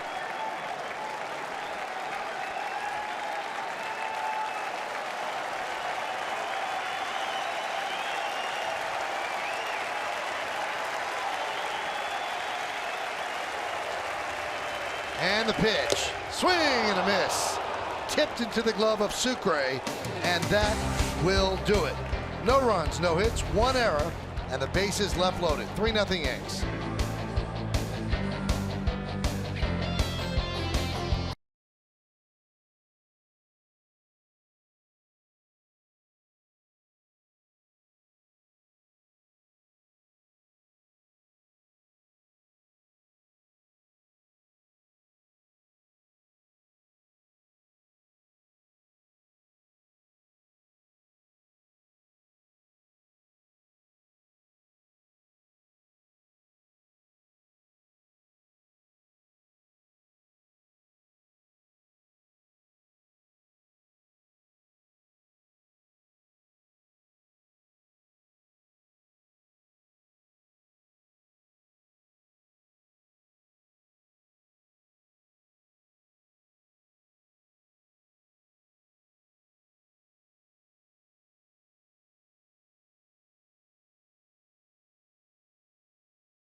Brought to you by T-Mobile. The Twins, first team in Major League history to hit home run in each of the first 7 innings. That was last night.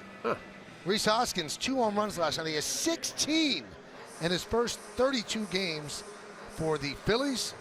And leave it to Clayton Kershaw, the best in the business, to snap the Dodgers' 11-game losing streak. 6 innings. He gave up 8 hits, 1 earned run, and the Dodgers finally won. They did. How about that slide? Yeah, you're right. Leave it to Kershaw. See, he's going to step up in the postseason. Although he's only had 1 bad innings in those games. Right. Paul Holden, public address announcer for the Yankees at the stadium.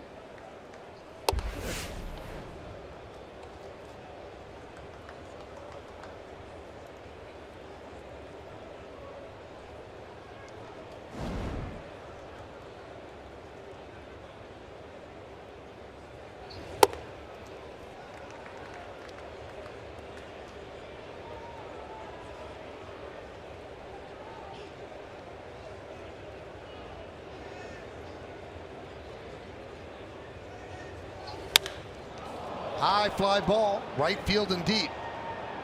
Frazier going back, looking up, see ya. A home run for Kiermaier. And the Rays are on the board. It's 3-1 Yanks.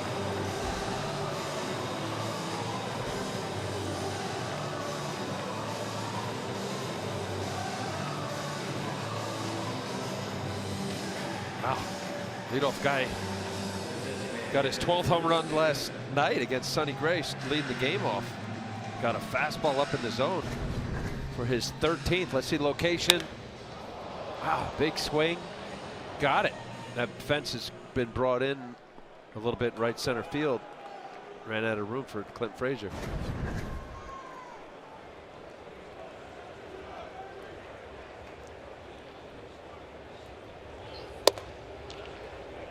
This is what has haunted the Yankees, Al, for a lot of this year. You get the 3 runs in the second inning, you have a chance to pile on in the third, and really take the starch out of the other team to leave the bases loaded. Boom, now Kiermaier hits a home run, the game feels completely different. Yeah, and I thought about that with Jaime Garcia. I mean, it ended up being an uneventful inning last inning. The Yankees not scoring, but you want to come out. I mean, as long as you're sitting there and you get out, you get your warm-ups and get a quick out. Right, because that feel. You get 3 runs in the second. The lefty on lefty. Unlike the first game of this series with CC Sabathia on the mound.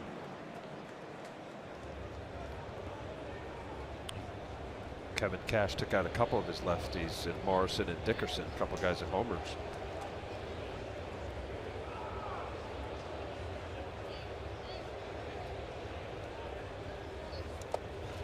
Bounced up there.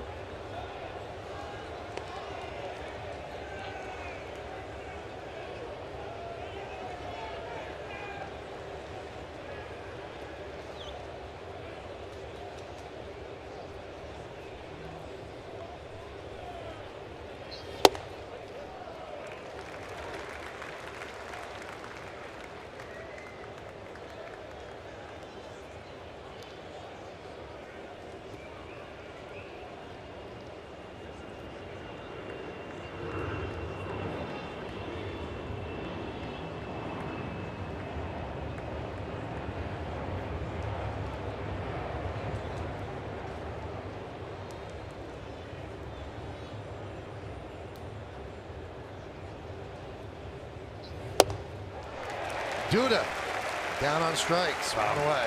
Good pitch. Had to fight back after 3-1 count. Got a fastball to get to 3-2. And look at this curveball right here. Locked him up. Big leg kick from Lucas Duda. Doesn't pull the trigger. Great pitch. This is what Jaime Garcia has to do. Again, not going to overpower guys, but be unpredictable. Fastball counts. Throw your off-speed pitches. He's got 3 of them. Change up, curveball, slider.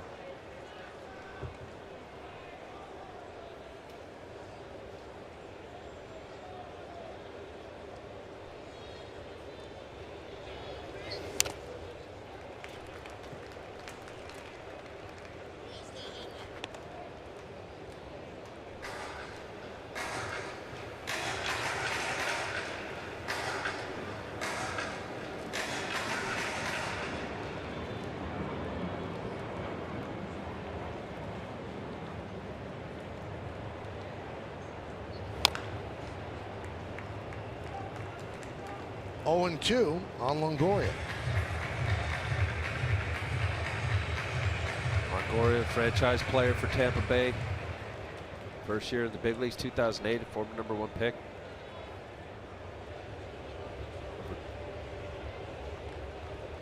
Over 884 career RBIs.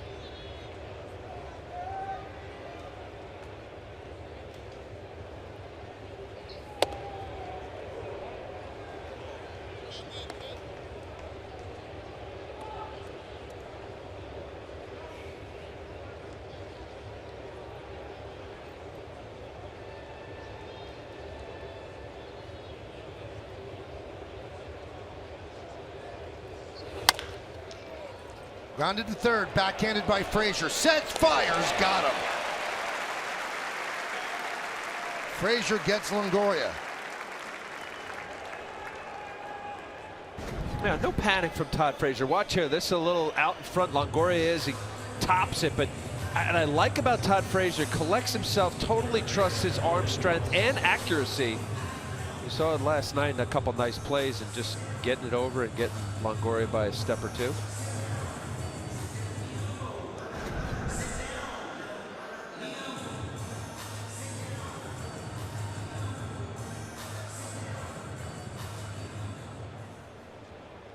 There's Logan Morrison.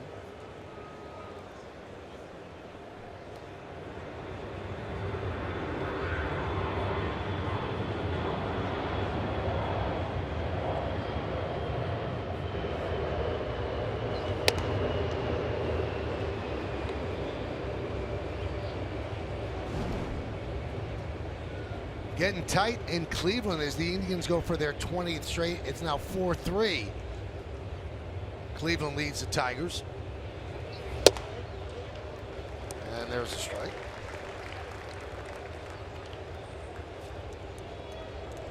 They're going for their 21st. They're at 20 right now. And that is in the top of the 7th inning.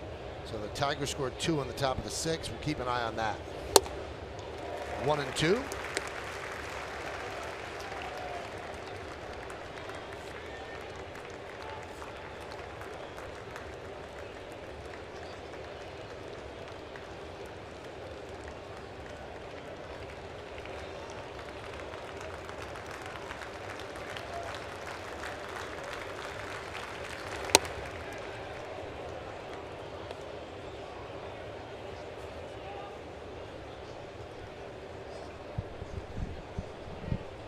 So the Indians going for the record since 1900, 21 straight wins. Now people will say, well, how about the Giants when they had 26 in a row? They also had a tie in there.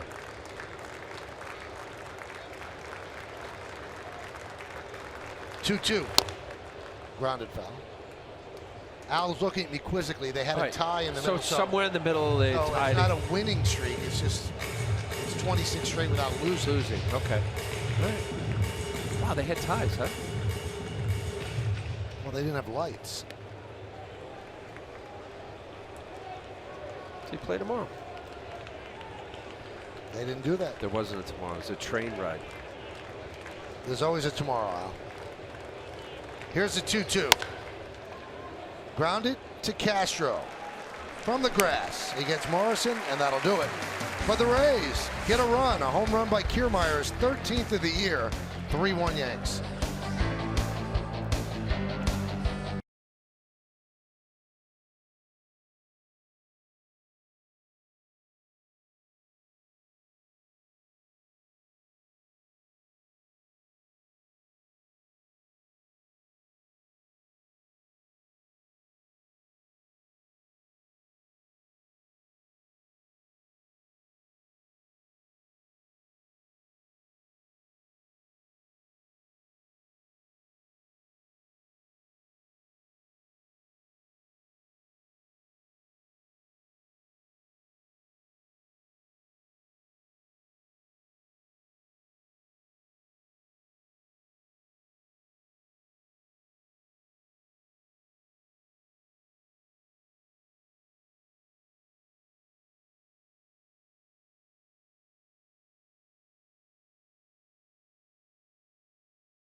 Timeless moment. We go back to 2011. On this date, Mariano Rivera collects his 600th career save in a 3-2 Yankees win against Seattle. In Seattle, actually. And the look-back machine takes us to Safeco Field. I bet he throws a cutter. Oh! Wow. On a caught stealing, his 600th save. Here's Austin Romine, and he fouls it back. Audi scoreboard 3-1 as we start the 4th inning.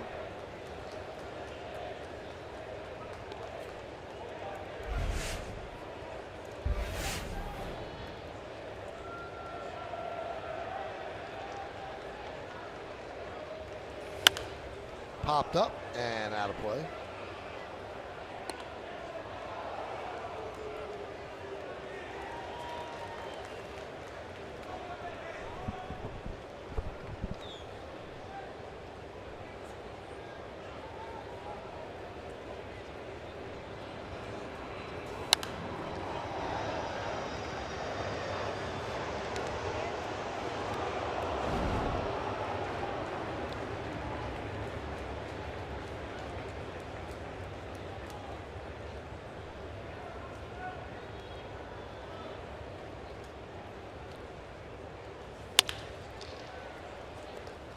Ground ball is short.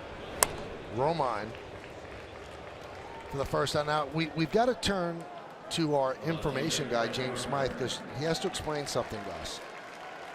So on Mike and Mike this morning, somebody from Elias went on and said that the tie that the Giants had in the 26-game winning streak was replayed the next day. And that game was a win. So why isn't 26 the record then? Uh-oh, James. Start clicking away. So the next day, so it wasn't. The next day they replayed it, and they replayed the game, or they I don't think they picked up as a tie. They played the game. Oh, so they started a whole new game. As far as I understood, listening to it on the radio.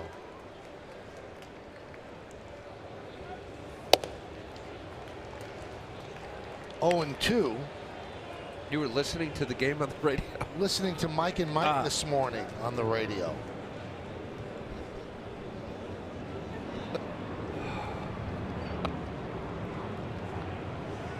Oh, I know you're a little older than me. Just a little.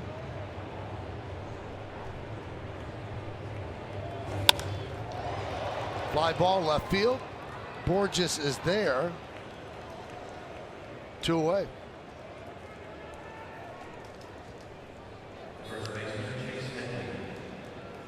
Jose Alvarado is up for the Tampa Bay Rays, who have just 2 lefties in their bullpen. He's one of them. Dan Jennings is the other. Yeah, that pitch count, just too high. 4 innings, not even completed.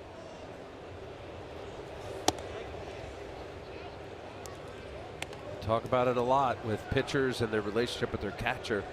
This is the 8th start for Chris Archer with Jesus Sucre behind the plate. His ERA is 5.45. Grounded up the middle. Right there is Echeverria.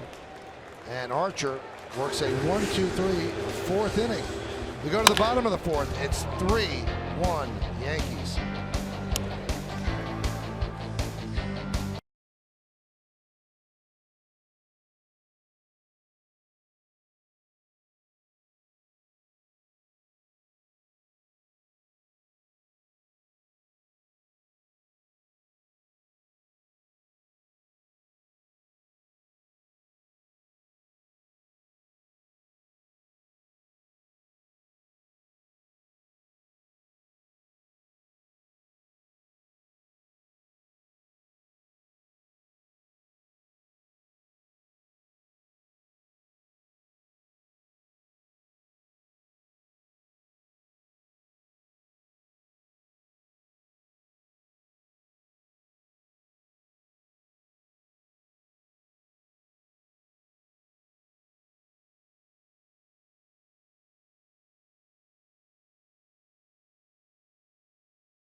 Stadium this Sunday afternoon. That's September 17th for one of the best promotions of the season.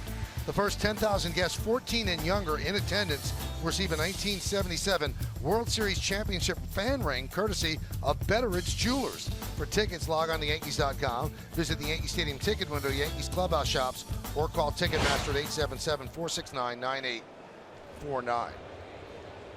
Yankees lead 3-1 here, Steven Souza Jr. And there's a strike. So we're trying to get to the bottom of the winning streak, Al. Okay. So there was a tie in the middle of that 26-game winning streak for the New York Giants. Grounded to short. Gregorius gets Souza one away. And all the records, the hits, strikeouts, Audi scoreboard 3-1 Yankees, they count. But they did replay the game in full the next day, and they won.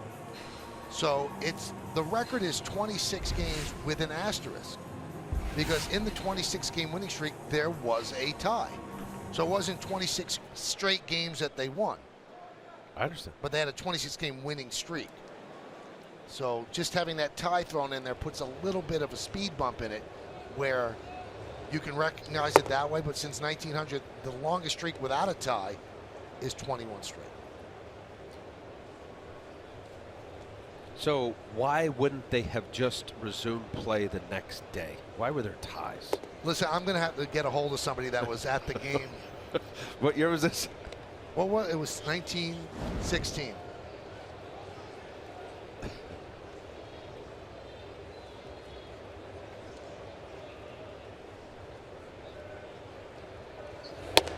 (3-0) on Echeverria. Now, in the numbers of Jaime Garcia's season, you don't push him much past 2 times a batter, because the numbers and the batting average go up exponentially the 3rd time through the order. And here they are.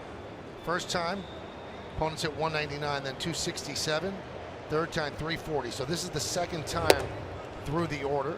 And once Espinosa gets up, then they go back to Kiermaier, and it would be the 3rd time. So he could be on a short leash here as he walks Echeverria. Yep, there's Joe Girardi calling down to the pen. Boy, if I knew those numbers, Michael, I would fight through that to not somehow. I guess that's the history, right? I mean, the numbers don't lie. But if you're pitching, 58 pitches. Right. It's not a pitch count issue. Maybe it's a stuff issue where there's not enough stuff to fool people for 3 at-bats. I mean, there's not enough of a diversity of pitches. Could that be it? Well, he has diversity of pitches, but, look at Jaime Garcia and a lot of pitchers in the big leagues. The left-handed helps him because you don't have to throw as hard historically. You have to be on, right? You have to hit your spots, change speeds, just keep the ball down the zone. Grounded to 3rd, bobbled by Frazier, and he'll get nothing as Borges with the speed beats it out. So that would have been an inning-ending double play. Instead, it's an E5, the inning's alive. Wow. I mean, right after this throw, Todd Frazier banged his glove in disgust. Oh, he's out. Unless he's off the base. And Joe Girardi's going to challenge.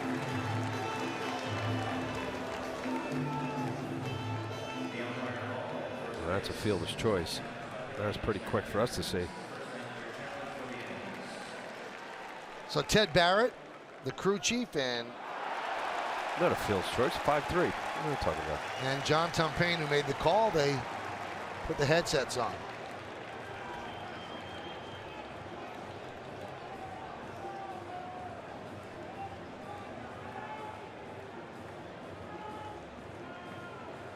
Al, you know people in the game. Oh, he's done. out. You got to tell them. You got to stop with the headsets and the umpires walking across the field. This is not 1948. I mean, let them wear earpieces. They're not talking back to New York anyway. All they do is listen. This takes time. Talk about pace of game. So they've overturned it. So an earpiece, stand in your position. And just listen. And just listen. Okay. Do you want them to convene, or you just want them to? No. Well, what are they convening for? They're not talking back to the people making the decision.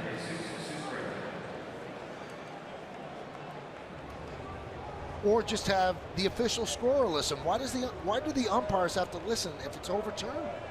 Walking across the field and donning, Beats headsets, it just doesn't make sense.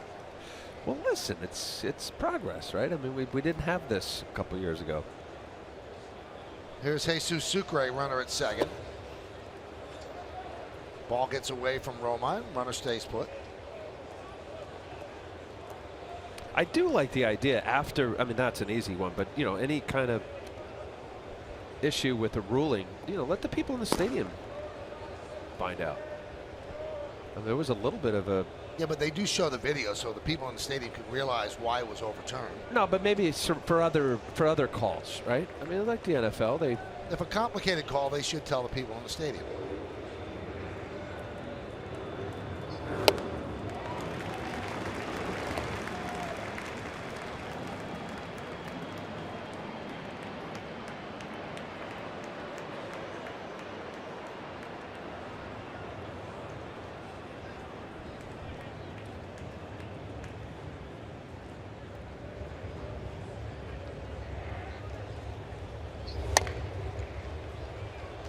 One and two.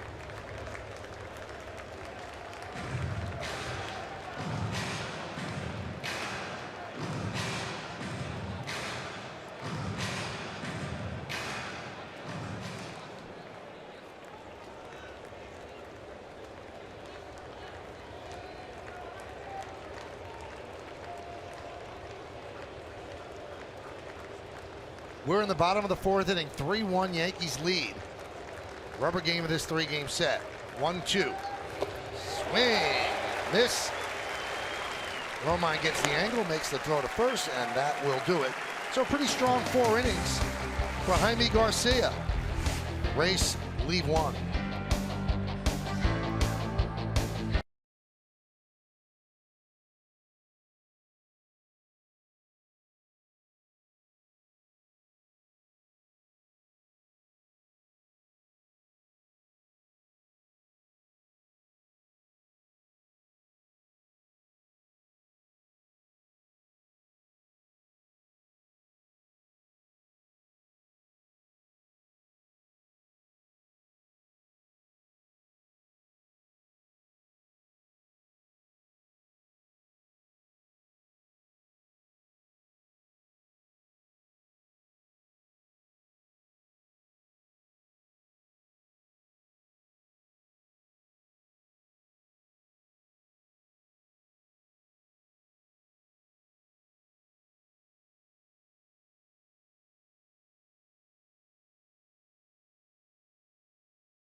Bob, longest win streaks. We go back to 1935. The Cubbies with 21 straight. That's what the Indians are trying to match, excluding ties. So before anybody jumps, well, how about the Giants? We just explained that. Excluding ties, 21 straight by the 1935 Cubs. So you have to like the Indians' chances when you involve their bullpen. How about the Giants? Yeah, he came with the, I don't know what expression that was, Mike. Here's Gary Sanchez. GMC scoreboard 3-1 Yankees lead in the fifth.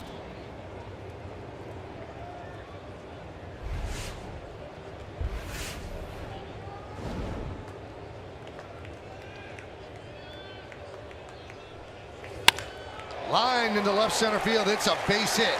That's going to split the outfielders and go to the wall. Sanchez at second with a leadoff double. His second hit of the day.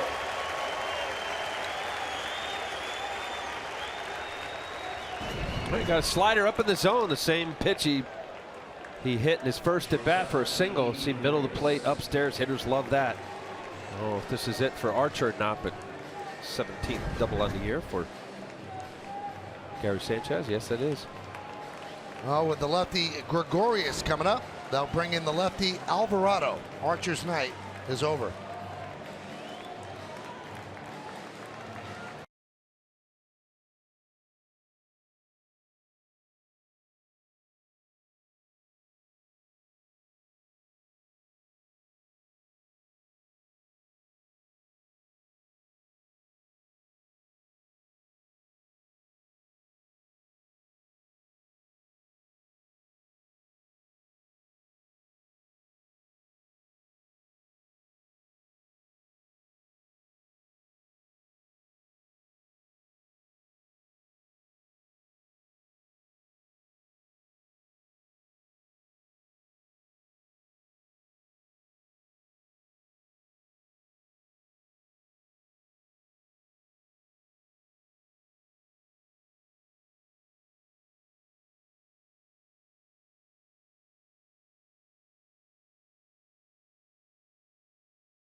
Return to Yankee Stadium to host a big 4-game set with the Orioles.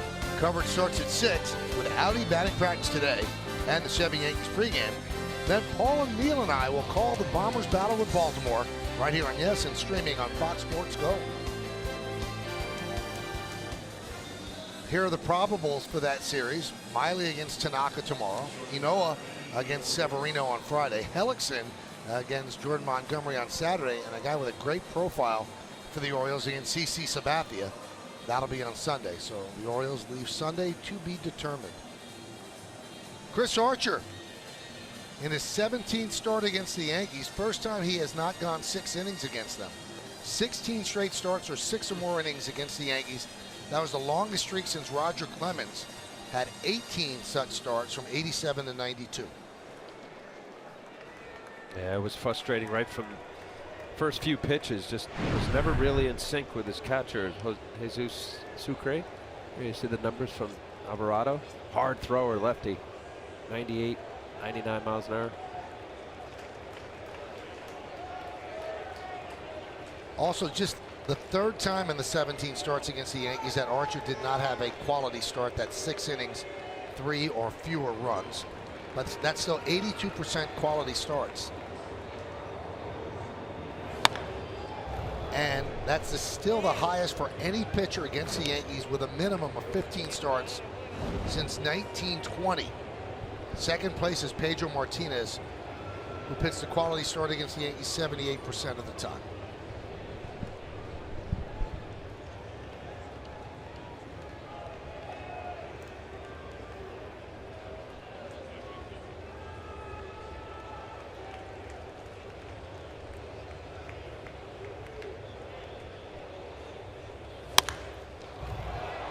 Popped up. Longoria makes the play for the first out. That's a towering pop-up.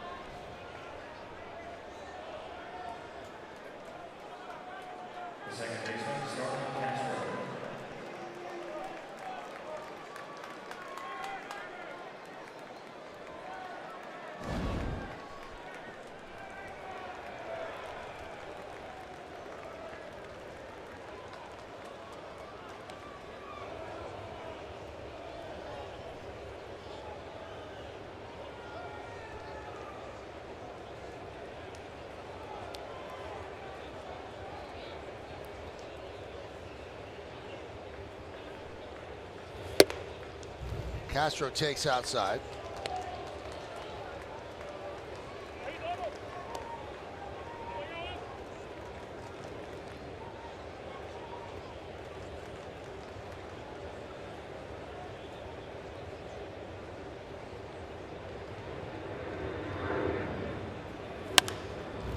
Fouled away. 100.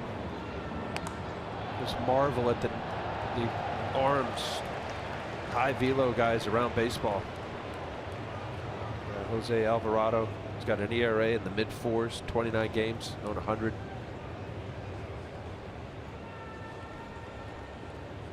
It's not about velocity.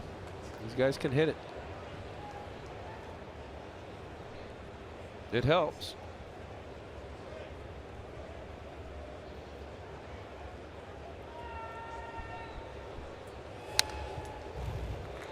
.99 fouled straight back, 1-2.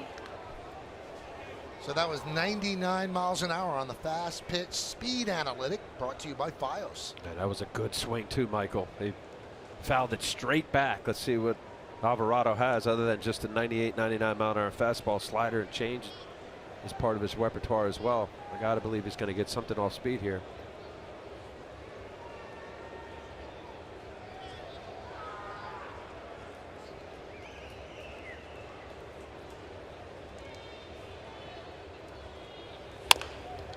Grounded to short. Echeverria gets Castro as Sanchez moves to third.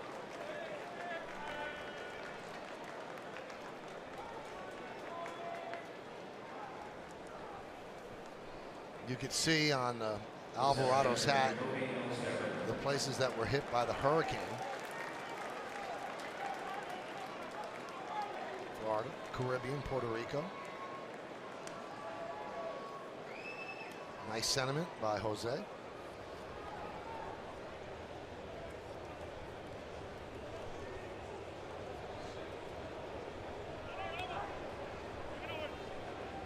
So here's Ellsbury. Ellsbury singled and walked, also scored a run.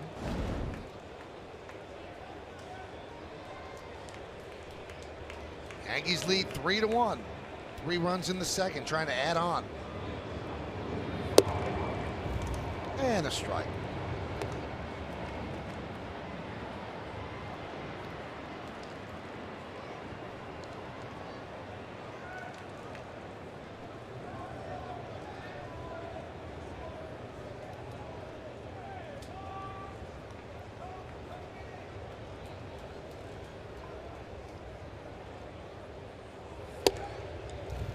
One and one.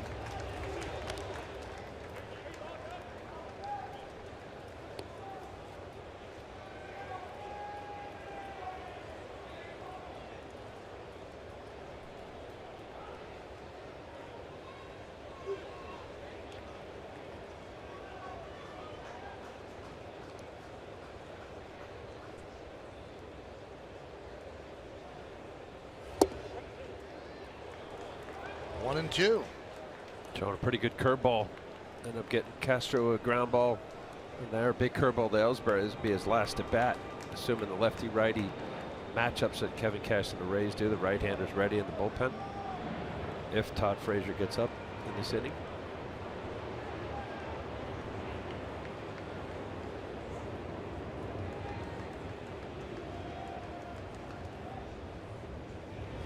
Swing and a miss. Down goes Ellsbury, and Alvarado comes on and does a good job. So the leadoff double by Sanchez is wasted. The end of 4.5, halfway through. Yankees up by 2.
Standings entering today, the Yankees have a 3-game lead over the Twins. That's for the first wild card.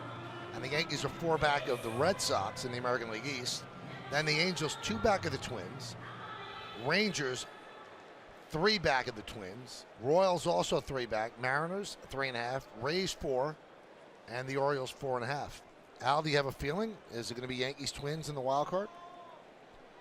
Yankees for sure. Twins, are you feeling it? I know that, you're looking at those teams. Did the Angels do enough bringing over Upton? Will they get enough pitching? Upton was a big acquisition. GMC scoreboard 3-1 Yankees over the Rays. So this is the final Ray that would be having his second at bat against Garcia. 0-2 on Espinosa, who grounded to short with runners on second and third and 2 outs in the second. Jason Shreve is ready. Kiermaier's on deck. And then Duda.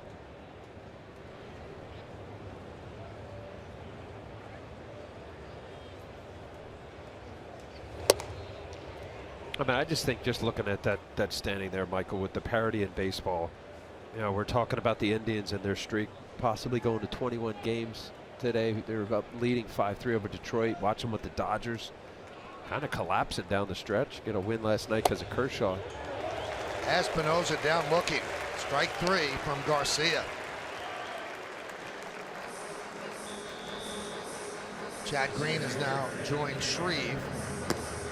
I would think that would be if they get Kiermaier and then Duda gets on. And with the righty Longoria coming up, they bring in Green. Yeah, there you go. So they're going to stick with Garcia until a man gets on. Now, the stats are startling. People manage now through these kind of stats that we'll give you. First time through the order, the on-base percentage for opponents against Garcia is .260. That's good for 16th out of 113 pitchers with 20 or more starts. Second time, it goes to .347, which is 90th out of 113. The third time through the order, which Kiermaier starts right now, the OBP goes up to .416, which is 111th. That's the third worst in baseball, only ahead of Lance McCullers Jr. and Mike Pelfrey. That for this year. Well, wouldn't that be skewed slightly, Michael, because of not getting that many opportunities third time around because of it? Maybe. So if you're not getting as much a body work or at bats against. Grounded to first. Headley makes the play, 2 down, but you're not getting the body of work because you're not pitching well enough for the manager to let you get the body of work. Yeah, I understand. And then you have these numbers in front of you knowing that it justifies your reason. Yep. I just hope that he doesn't know that. Because he knows. How could he not? With all the information that's available to everybody, you're going to ignore that? Boy, but I would fight my way through that. I wouldn't want to prove all this wrong. I don't know. He's doing that now. He got Kiermaier, so this gives you an opportunity to get Kiermaier and Duda. And all of a sudden, there's an 0 for 2 in there. Third time through. So the number goes down. 1-0.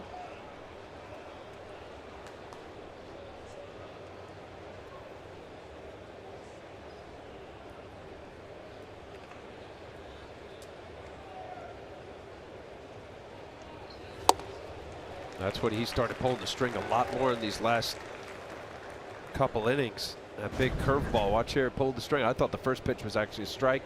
1-0 count. Nice pitch. Not only pulling the string by about 8 to 10 miles an hour, but good location.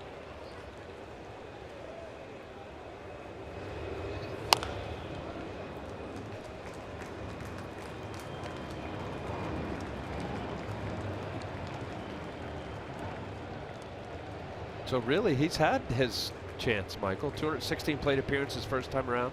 214, 175. Yeah. So it's close.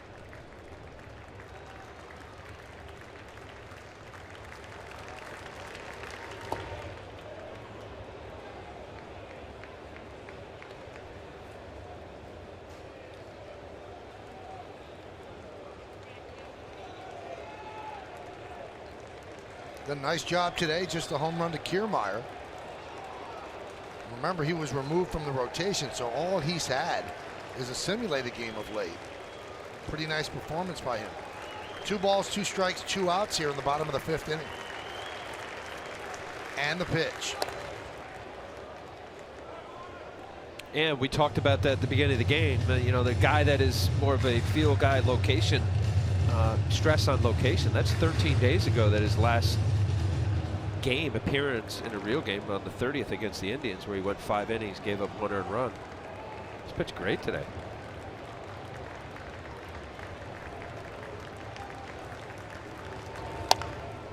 That one is looped to left field, a base hit, a check swing by Duda. And he makes a big turn. He's going to stop right there with a 2-out single.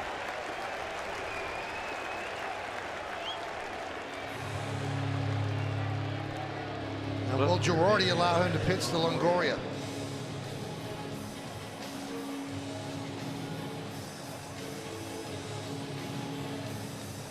I'm going to say no.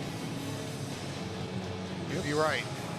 And that makes sense. You've got a guy like Chad Green out there. So obviously Garcia can't get a win, and it's unfortunate because it was a check swing into left field, but Garcia pitched well, 4 2/3.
Feeling new center stage with Michael Kay, featuring the legendary radio voice of the Yankees, John Sterling.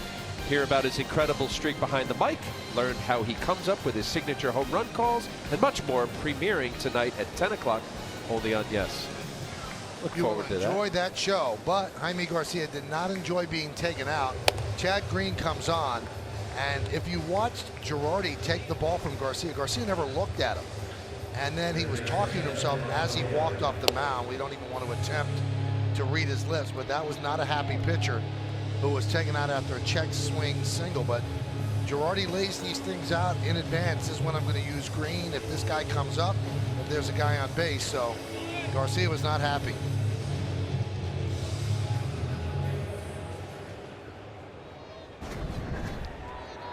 And you'll see Girardi take the ball here, and Garcia doesn't even look at him.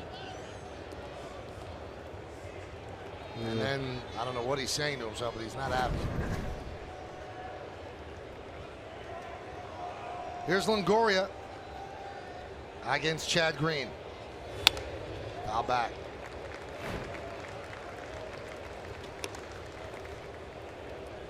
It's a different world, Al. It's a world that I think you'd have trouble living in.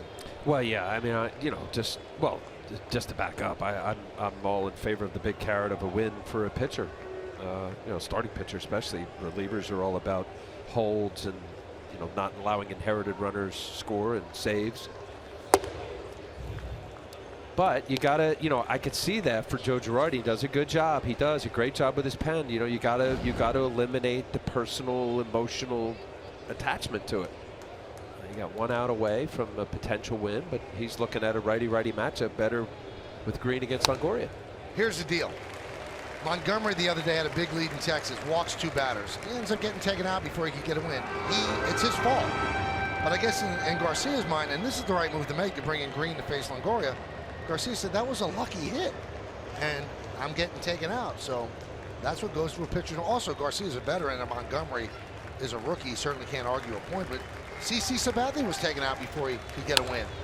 Against Longoria, same situation, except there was 1 out in the 5th inning in the first game of this series.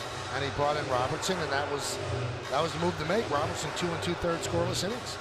It's different. The Yankees need to get every win that they can get, and this is the way these games will be managed. Wins do not matter for a pitcher for the organization. They do for the pitcher, according to Al, because that's how you keep score. Yeah, I mean, listen, until they take away a W or an L next to a pitcher's name, it matters to that guy and any other person who steps on the hill and pitches. High fly ball, right center. Ellsbury's there, and he makes the play for the final out as Green gets out of the 5th. No runs, a hit, no errors, and 1 man left. You're already having a talk with Garcia.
A final in Cleveland. They have tied the record, 21 straight wins. Amazing. They beat the Tigers 5-3. Congratulations to Terry Francona and the Indians front office and their team. It's just an amazing run, and 3 of those wins were against the Yankees. They had a winning streak coming into that series, but it kind of picked up steam with the 3 games, and they swept a doubleheader from the Yankees to keep that streak going. Amazing. So now 21 wins in a row.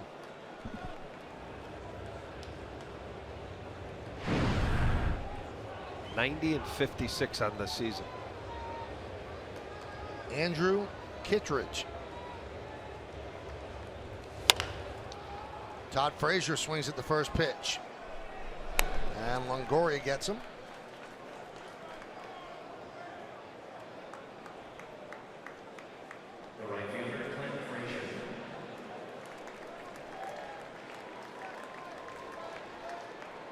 Al, interesting conversation at the end of the inning, and we saw this. Joe Girardi did it with CC Sabathia, and he really had, for in-game, was an extended conversation with Garcia, who was clearly not pleased about being taken out. And you can see Garcia just wants to get away, but Joe wants to get his point across. Yeah. And I don't think managers like, and maybe I'm going a little too far here, I don't think managers like when pitchers don't look at them. I mean, there has to be an exchange of the ball on the mound where it's not a lack of respect. I don't know if that's what Girardi was talking about, but he never ever looked at him. He just gave him the ball and walked away. Yeah. Well, I mean, listen, yeah, every manager I had, that was actually a pitching staff meeting of how you hand the ball to the manager. Really? Oh yeah, yeah. Hand me the ball. Like there's none of this flipping. There's no, none of fumble and drop it, throwing it to me. Yeah. Was that a Billy meeting or was that No. I think just about every manager. There's no showing up. Listen, that's emotional, especially for guys that's been pitching for several years. I think less and less you're going to see it from guys pitching now because it's all about getting their pitch count in and their work. Frazier with a deep drive to right center. Kiermaier leaps and makes the play. 2 outs.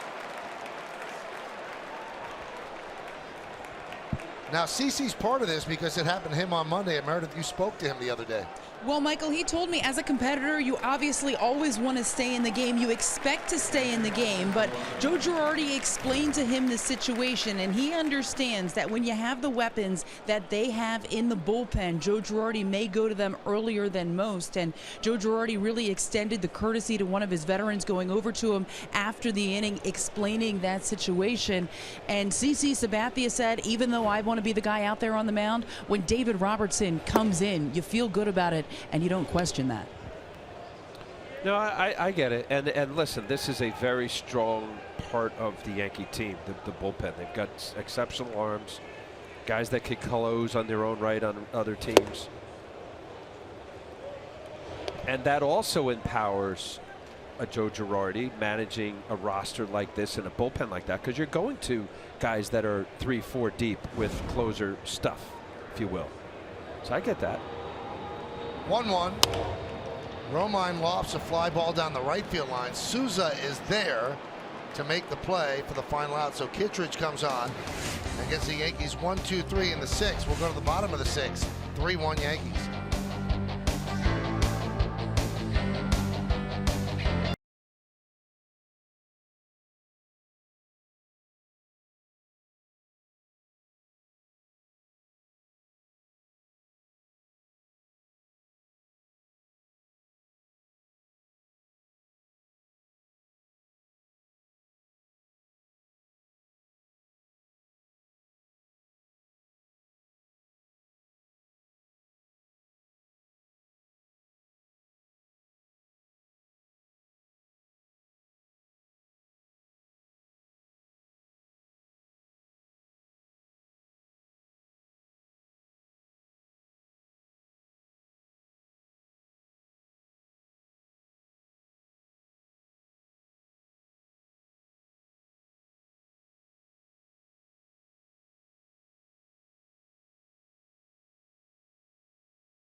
Customized experience. Get Yankees home screen icons and app features, as well as game day, live game video highlights, radio broadcast, StatCast news, and more. Download MLB.com at bat today. Well, Chad Green got the final out of the 5th, and now he will face 4, 5, and 6 in the Rays order. Yankees are up 3-1.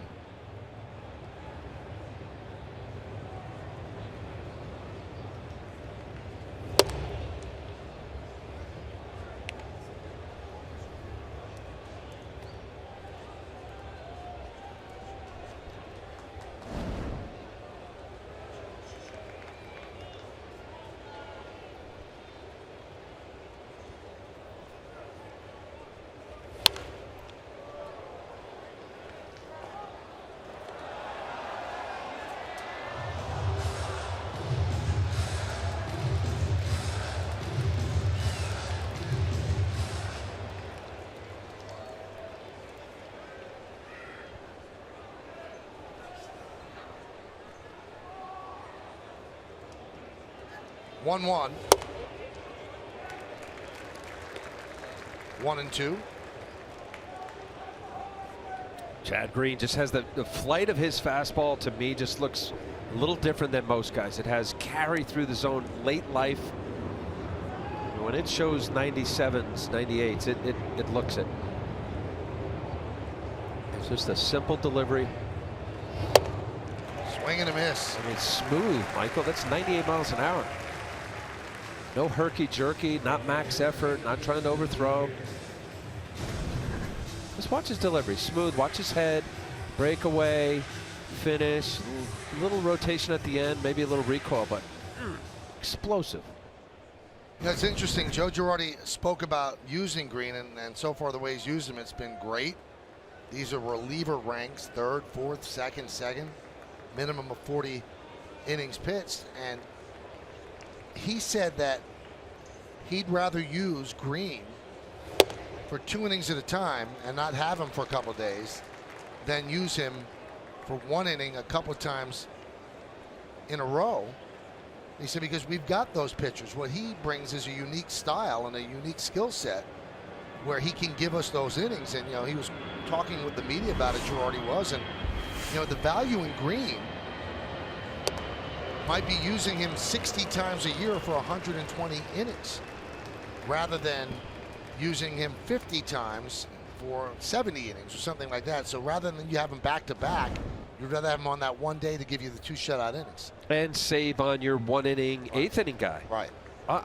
Hey, listen, you know, to throw 2 innings, you know, the guys that are trained in the pen to go 1 inning or maybe 1 inning plus, it's a little different than knowing that you have a guy like a Chad Green, as you described, Michael, that can give you 2 innings, and then I'll give him a day, maybe even 2 days off. You know, that's a different aspect, even though he has, quote, closer stuff. Swing and a miss. Another strikeout as Souza goes down. Yeah, it's just has great carry. I think his delivery is deceptive in a way where it lulls a hitter. They know what they're getting. They're just getting 98. And it's not just right down the middle. That had a little cut. Simple kick, finish.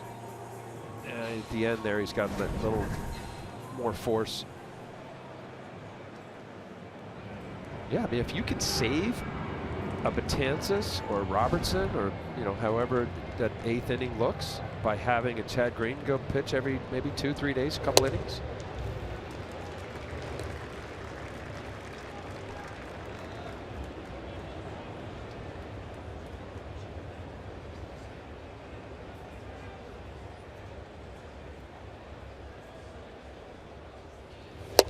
Oh, 0-2. He is dealing. I mean, it's just, here it is, hit it. All fastballs. And it's not down the middle. It's away, corner with a little cut away from the right-handed hitter. Gonna throw it again.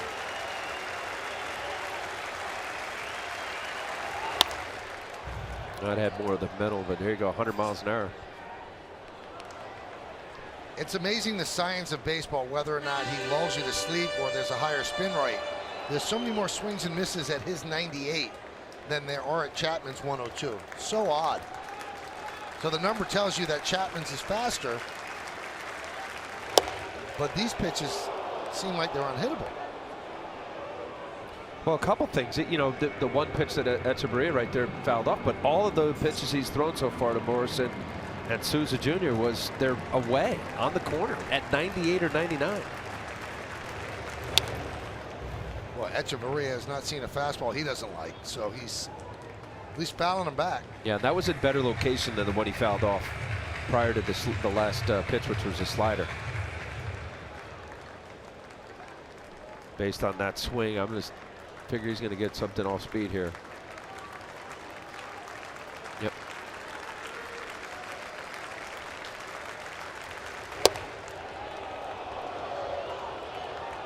Two and two.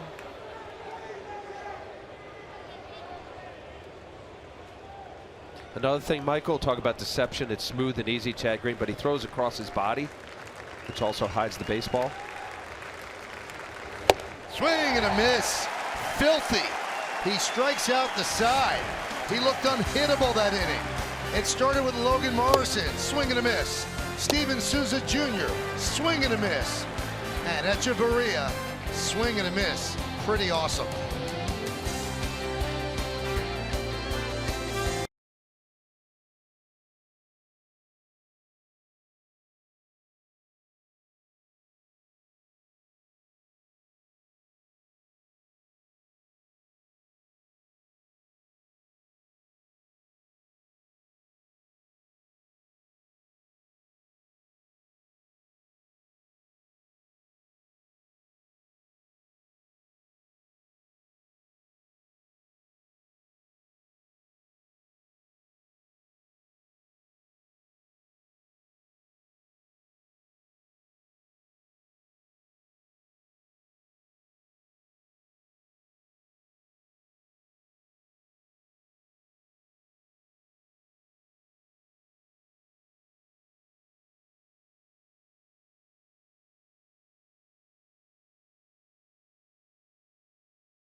Seventh inning, and the Yankees lead this one 3-1. Yankees have 6 hits. Tampa Bay has 5. What an impressive 6th inning by Chad Green. I mean, you can't draw it up any better if you're the Yankees. So Dan Jennings will take over here for the Rays. Al, you've been out on that mound. You've been out on that mound in World Series. You've been out on that mound in high pressure leverage situations. I could see in your eyes that impressed you the way he pitched. Oh my God! I mean, every time he goes out, and it's just there's not a whole lot of trickery. I mean, he threw a couple sliders, but I like the fact that when you look at Chad Green, it looks like he's not really throwing it, meaning doesn't have the delivery and effort that what's coming out of his arm, and it's 98 to 100. Cadillac scoreboard, 3-1 Yankees lead here in the 7th. 1-0.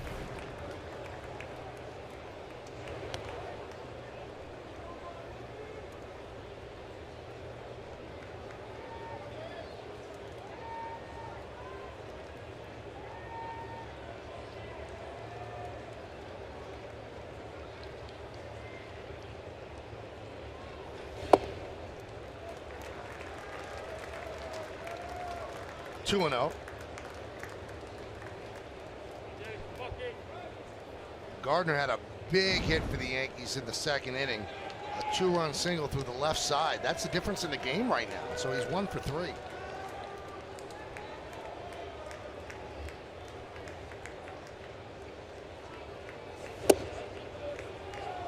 Two and one from Jennings. Yeah, I mean, the Yankees have been shut down since. Really, I mean, Archer struggled early on. There's only been 1 single since then, Michael. Gary Sanchez in the 5th. A couple walks sprinkled in there.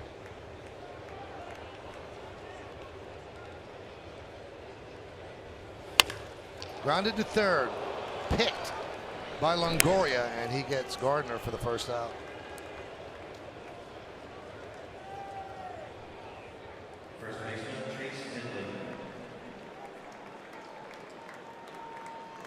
Somewhat threatening skies over that left field grandstand here at Citi Field.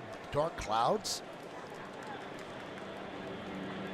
It was a beautiful day for most of the game, and we did say that there were scattered thunderstorms in the forecast, but we said it would be late. We'll see if it indeed happens and slows down the game.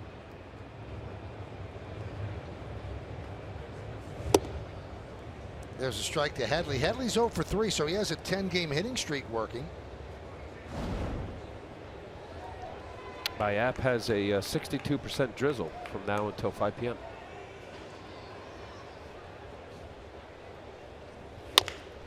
Chopped towards short. That's Echeverria.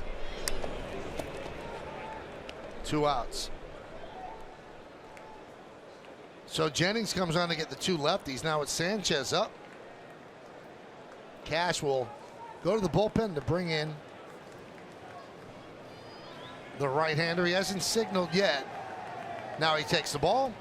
So Jennings does his job, gets Gardner and Headley, and now Sanchez up will face a righty.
Come on, and Romo will face Gary Sanchez. This is what he's done with the Dodgers and Tampa Bay. His 49th game. He has the 53 strikeouts in 48 2/3. Longtime member of the Giants, won championships there.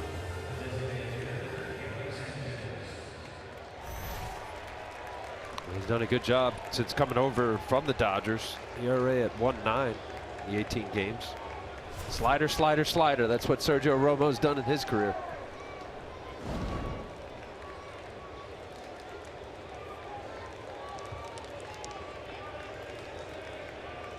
Sanchez 2 for 3 today.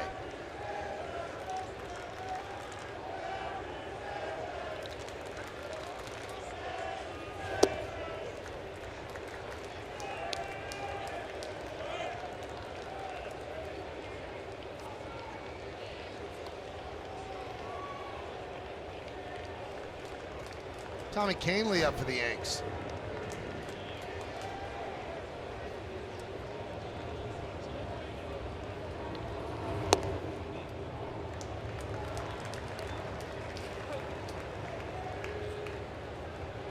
So 2-0 on Sanchez. Now there are no other lefties in the bullpen, so Gregorius will face a righty. Either if Sanchez gets on or in the 8th.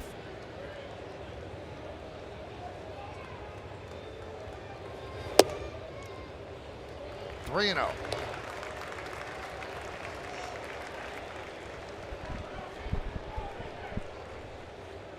Does he get the green light? I'd give him a green light, would you? Yeah, a 3-1 game. Going to get a fastball here. Nope. Strike 1.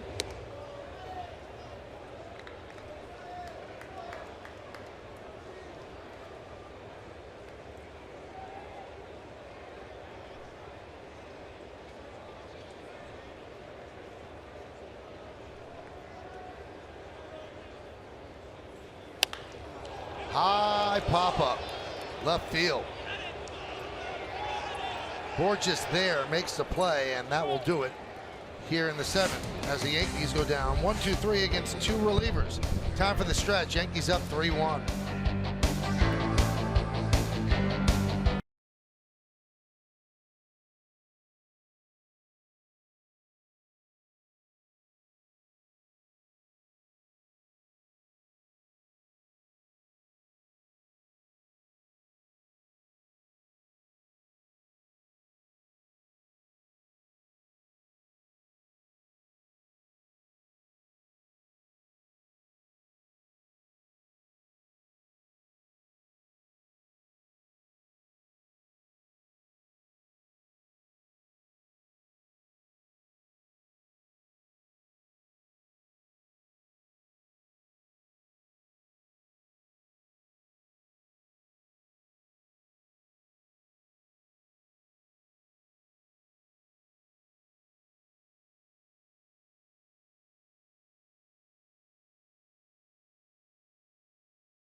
The game summary brought to you by your local Nissan dealer. 3-6-0 Yanks, 1-5-1 Tampa Bay.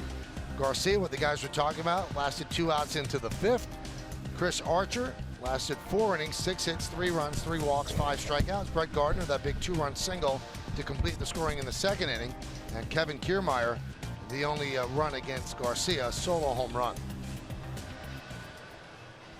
And now it's time for Tommy Kahnle. Chad Green went an inning and a 3rd. Dominating inning and a 3rd for Chad Green, the 3 strikeouts last inning. Now, I know this is the way of the world right now, Al, and I wanted to run this by you. So you see what Joe's going to do. He didn't want to use Green for more than an inning. He used him an inning and a 3rd. So now you have 3 innings to go. So you're going to use Kahnle here, probably use Betances in the 8th, probably use Chapman in the 9th. Right. So what you're trying to do is have 4 pitchers be perfect on the same day. So I know that this is the way of the world, as Malik Smith pinch hits for Borges. But you see what I'm saying? What's the likelihood of 4 guys all being right on the same day? That's what you're banking on every single time you use multiple pitchers for multiple innings. Okay, so this is the issue, and it's a good problem for Joe Girardi and anybody in Major League Baseball that has a bullpen like the Yankees. He feels more comfortable going to Chad Green, Tommy Kahnle. We saw David Robertson coming into the first game of the series and going 8 outs in relief of CeCe. It's just that's where we are, Mike. But what I'm saying, isn't it better to stretch a Green rather than ask 4 pitchers to be on the same day, rather than going with 3 pitchers that are on the same day? Yeah, that's a good point. But I'm guessing with the 20, with Chad Green had 20 pitches. I don't know. I don't know how they're tempering his pitches. He had 21 pitches.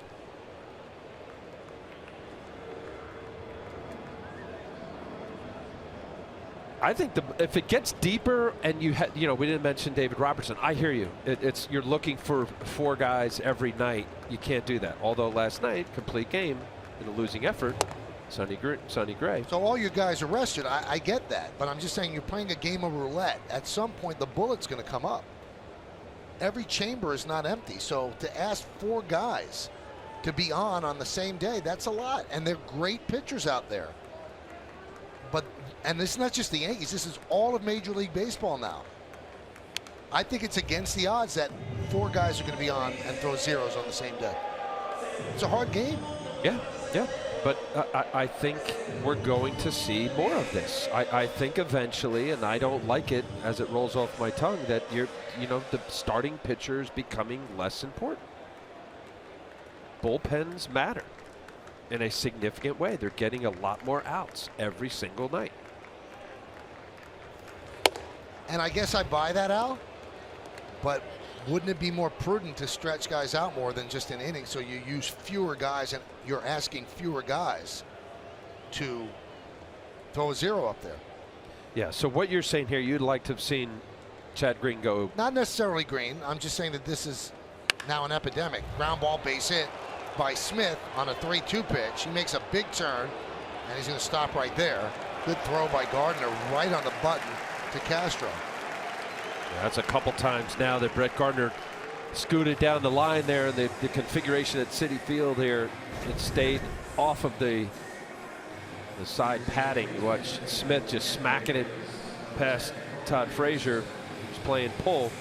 And nice job. These are little things in baseball. Let's see how this inning plays out. But hustling over is Brett Gardner, as he does all the time on a baseball field. Perfect strike to Starlin Castro. Keep the double play in order. Corey Dickerson will now pinch hit for Sucre. As Cash is going to try to tie it here, sending up a guy with 26 home runs.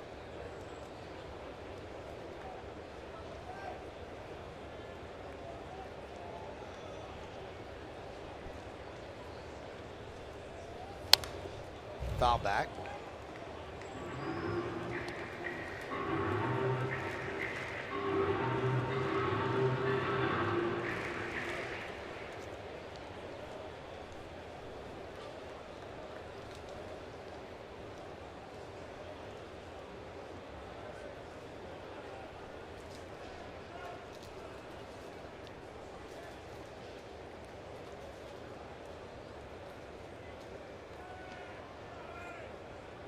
The 0-1.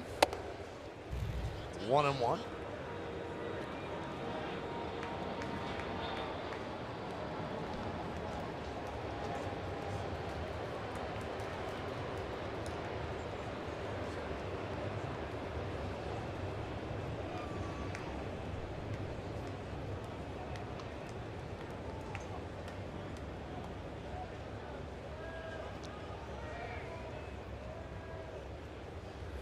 Swing and a miss.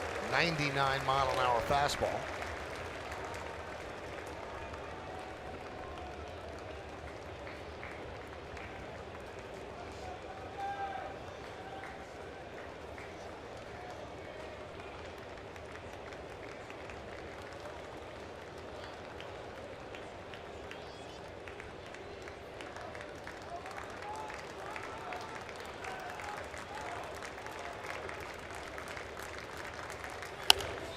Popped up and out of play.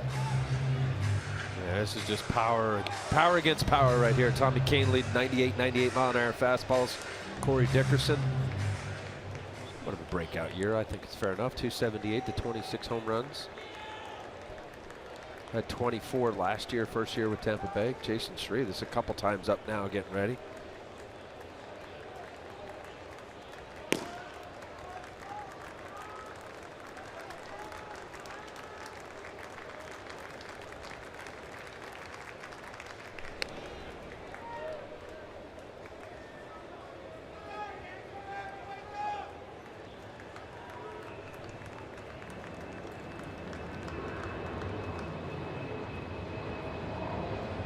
Threat to run here. 16 stolen bases on the year is Malek Smith at first.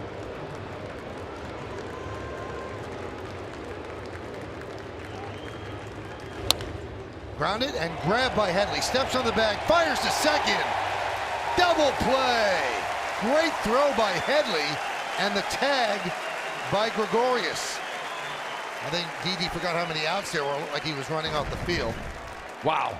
Hot smash. Headley quickly realizing Smith is quick. Didn't really have a great angle. You see Malek Smith trying to come inside to make it a difficult throw for Didi Gregorius to catch, having to catch it over his shoulder. This is a great play all the way around. Headley, and you see the tag being applied to Smith's chest.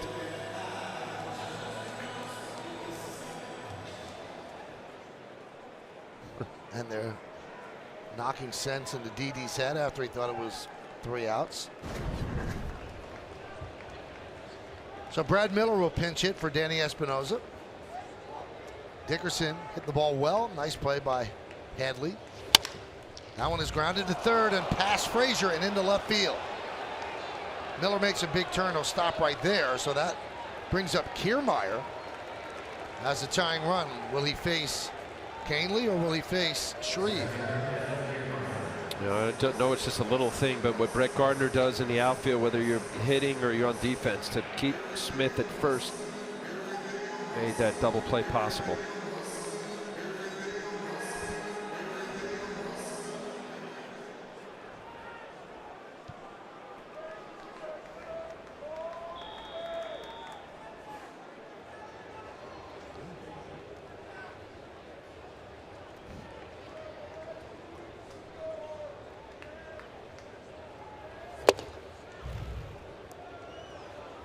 Count 1-0 on Kiermaier.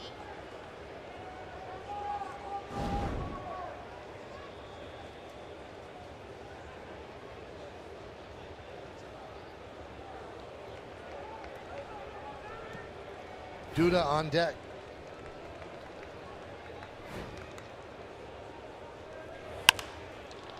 Popped up, left side. Gregorius back, coming in Gardner. He'll make the play. And a scoreless 7th inning for Canely. No runs, 2 hits, and 1 man left. We will go to the 8th.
NYFC's quest for a top MLS playoff spot continues as they head west for a clash with the Colorado Rapids.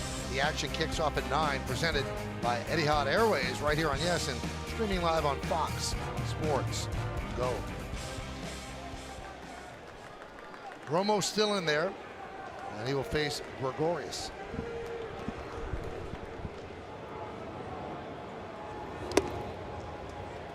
Defensive changes for the Rays. Casale takes over behind the plate. Miller is now at second. And Smith, who got that pinch hit single, stays in and plays left.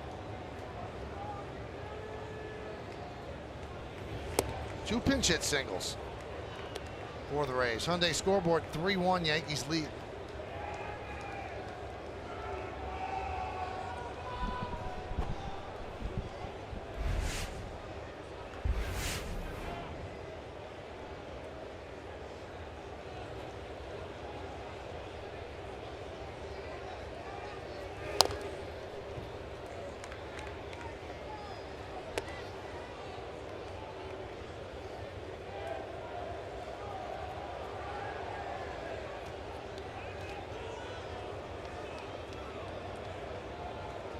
Tansis is up.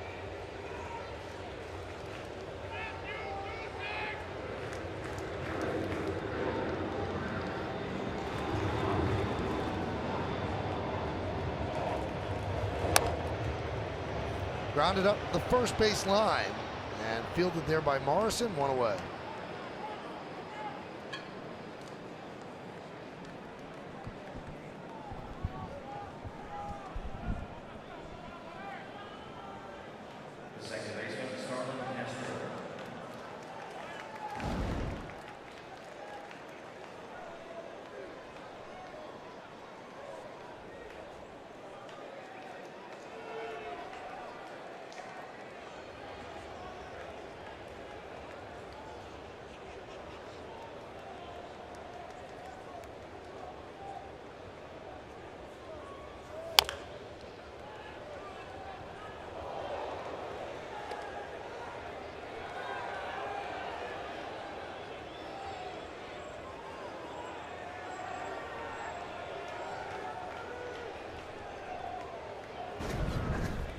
Right here. Oh, get out of the way, Severino.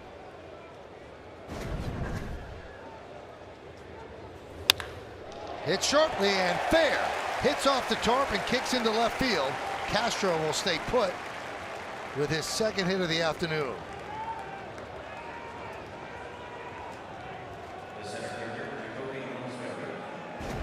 Well, first hit for the Yankees since this first batter in the 5th inning. Gary Sanchez gets a what looked like a changeup or something up in the zone.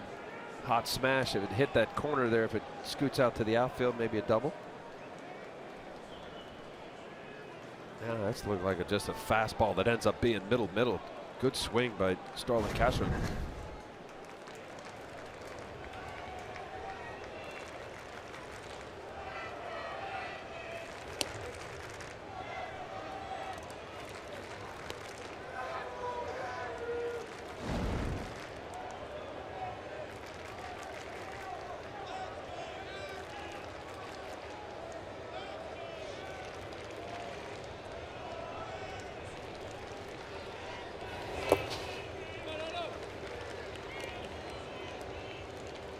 I think in a 3-1 game, Michael, both pitchers didn't get through 5. One team's going to have more outs from their relievers. Tampa Bay get 5 innings of outs, and the Yankees will get 4 1/3. Assuming it goes to the bottom of the 9th. Grounded past the diving Morrison and down the right field line. Castro will go to third. Ellsbury's going for 2. He will make it. Second and third, 1 man out.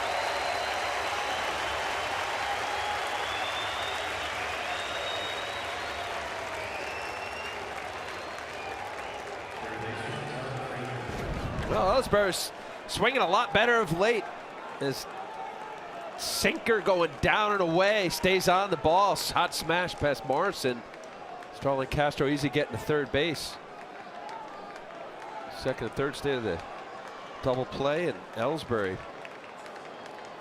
15th double on the year. It's going to be very difficult, and it should be, to take Ellsbury out of the lineup. He has been one of the hottest Yankees since they put Hicks on the DL. Infield is in for Todd Frazier. Castro at third, Ellsbury's at second. Pitch outside from Romo.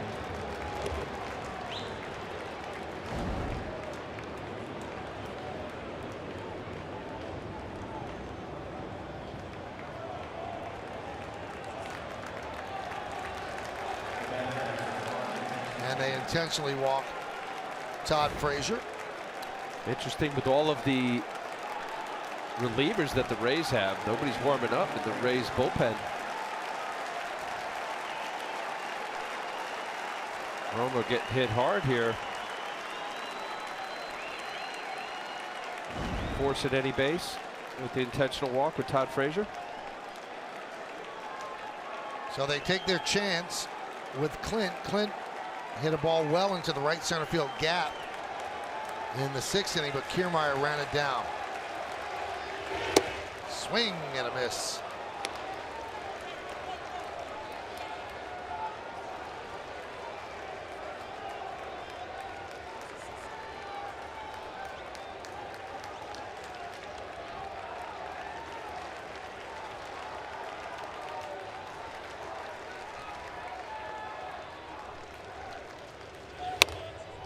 Nub foul, 0-2.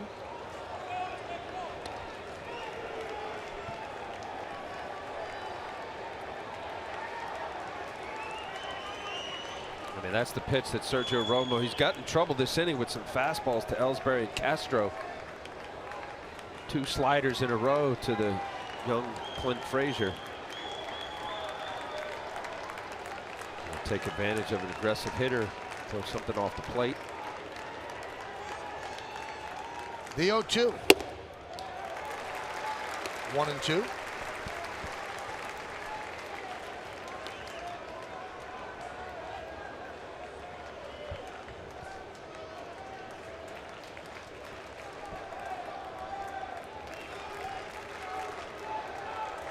Brad Boxberger is up.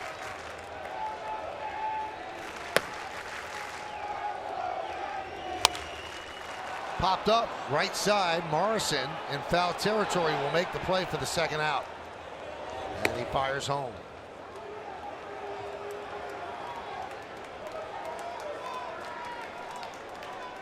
And that's going to bring up Austin Romine.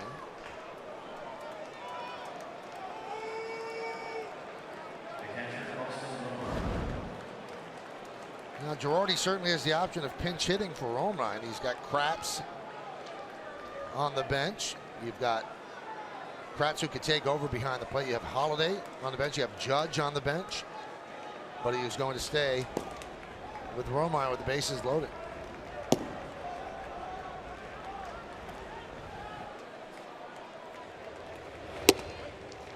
And a strike.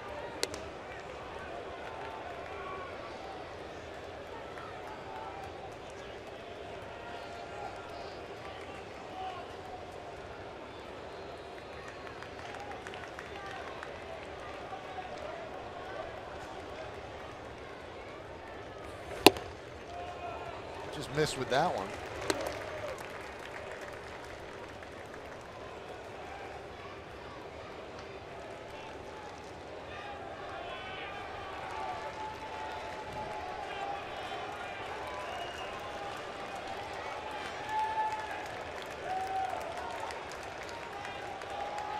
And the 1-1. 1-2. Yeah, a little walk right there. Michael Romo has done it his whole career. Catches, throws the pitch, walks about halfway to home plate. That routine right there, every pitch. Not good for the pace of game. He walks from 6 o'clock to 2 o'clock. If you looked at the mound as a watch.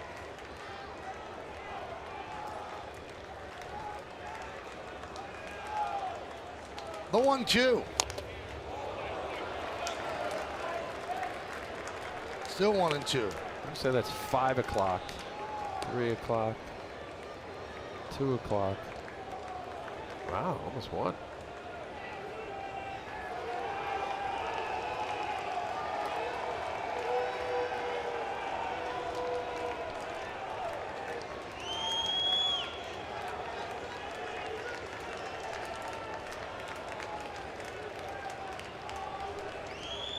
And the pitch. Swing and a miss. Strikes out Romine. And Romo is pumped up as the Yankees leave the bases loaded. Still a tight game. 3-1 Bombers.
Yankees Baseball on Yes is brought to you in part by City MD. When you need a doctor, just walk into City MD Urgent Care.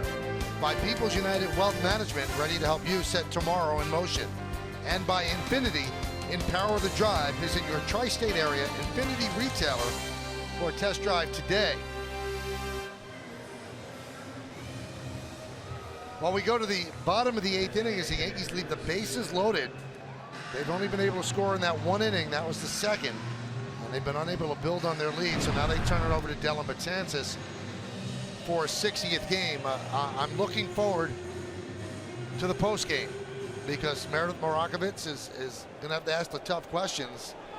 As much as we all like Austin Romine, when you've got big-time hitters on the bench, how do you not pinch hit for Austin Romine? I'm sure Joe has a reason, but it'll be interesting to hear. Hyundai scoreboard 3-1 Yankees over Tampa Bay. Pitch to Duda is outside.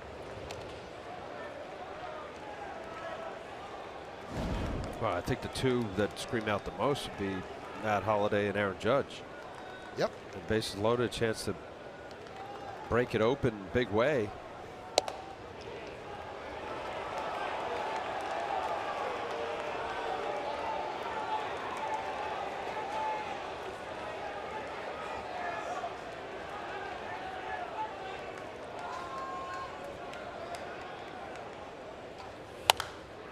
Popped up and fouled away.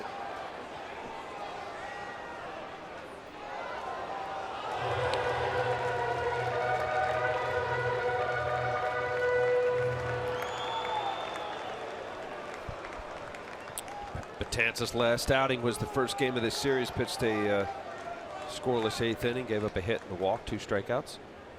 The breaking ball is high, 3-1.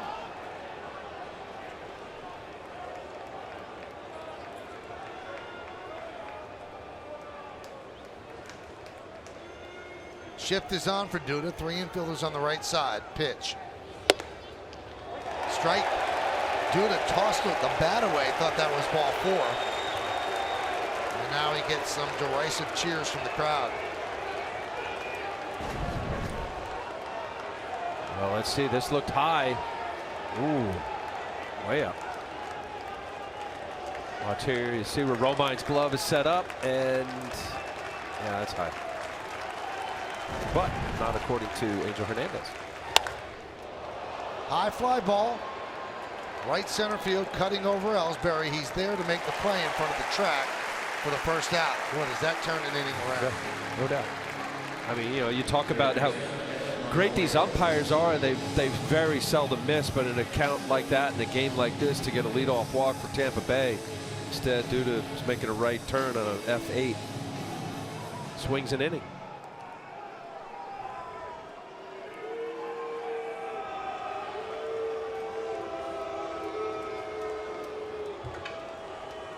Al, would you, if you were playing, want the robot umpire behind home? No. You would not? No. Why? Michael, we're taking more of the theater and personality of this game with replays, and now we want robots and managers. They don't argue anymore. That was part of the theater. So you'd rather have a bad call and have theater than have the... I'd rather have that this game, and I know it sounds ignorant in my head, is in the sand or whatever you want to say, but this is a game of trying to be perfect, and you're not. And these guys, when you look at the metrics, home plate umpires in the big leagues are really, really good. Are there some that miss more than others? Yes. Maybe I would find to refine it to have designated home plate umpires. Not all four of these umpires. One of these four, you can rate the 4 umpires that are out here today that are better home plate umpires. And often we look here and we think it's a ball or a strike, and you look back and they're right more times than not. So here's the question: if you want theater and there's a strike, then you don't want instant replay either. I don't want it to be extended to where we're just constantly, watching a guy in a headset. No. But then you shouldn't want it at all because you like umpires arguing with managers. I think for blatant, listen, I guess we'd have to sit and try to really refine this, but I think blatant stuff, yes, Michael. If it could be refined in a way you could get it right, I got it. But to now have some box, I don't know how they would do it, some sort of GPS that would now have to change the height of every single batter, the way they stand. Is it a crouch? Is it standing up tall like Evan Longoria? Is it Pete Rose up there who had a little strike zone? Grounded up the middle, a base hit for Longoria.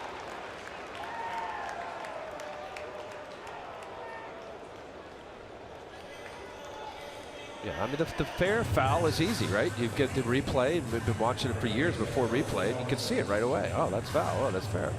I think balls and strikes, it gets a little gray because guys are just different sizes. So here's Larry Rothschild with Logan Morrison and his 36 home runs due up. It's funny, Al. You wouldn't want the robot ump, and neither, this kind of stunned me, neither would Paul O'Neill. Which, I mean, all he did was complain about strike and ball calls, and he said no, he wants the ump back there as part of the game, the human element. Aroldis Chapman getting ready. Listen, it got a lot better when they brought in, I forget the name of the system, but it used to be Questec, now it's something else. And that really pulled in the zone because it was very personal with, who was up and who was pitching with some umpires, and that was unfair.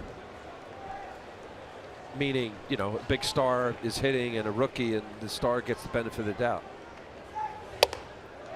Swing and a miss by Morrison, chased a breaking ball out of the zone. We're in the bottom of the 8th inning. It's 3-1 Yankees over Tampa Bay.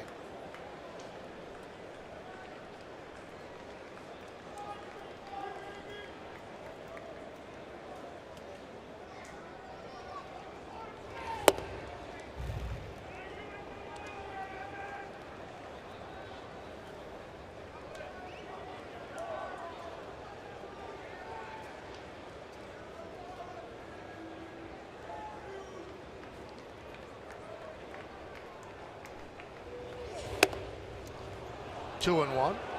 Michael, I don't know if it was more lore than fact or fiction, but the story with George Brett up with Ken Kaiser, and he always had his dinner up in Rochester.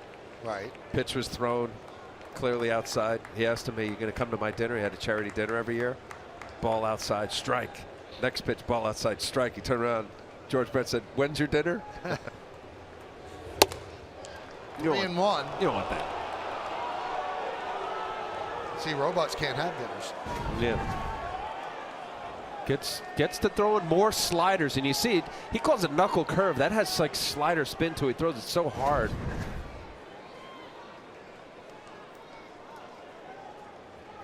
And there's a lot going on. I was talking about Chad Green a couple innings ago. You know, this is a big man, and Dylan Betances, 6'8". But that right there says a lot about what he's confident in. In a 2-1 pitch, he throws a slider, 3-1, and here comes a breaking ball. And you got a guy in the mound that can throw it 100 miles an hour. So he feels better timing everything delivery-wise with his breaking ball. Swing and a miss. Got him on a breaking ball.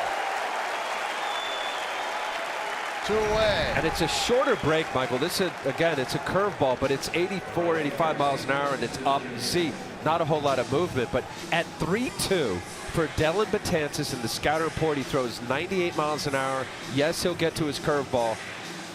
Not a whole lot of movement. What really got Logan Morrison out there was that it was slower than his fastball. Well, they're going to call on Aroldis Chapman to get a 4-out save. Due up, Steven Souza Jr. Runner on first base. Yankees lead 3-1.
Of the New York Yankees and may not be reproduced or retransmitted in any form.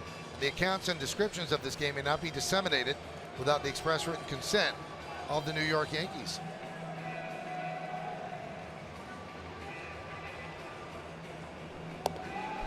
So it's time for Chapman. So once again, over the last couple of weeks, Chapman has moved up in the pecking order. He's the guy they trust to close the game, now asking him for a 4-out save. He pitched on Monday. Got the last 3 outs of the game, but was not a save situation. This will be his 46th game of the year. He has 17 saves and 21 opportunities. So he will now face Steven Souza Jr.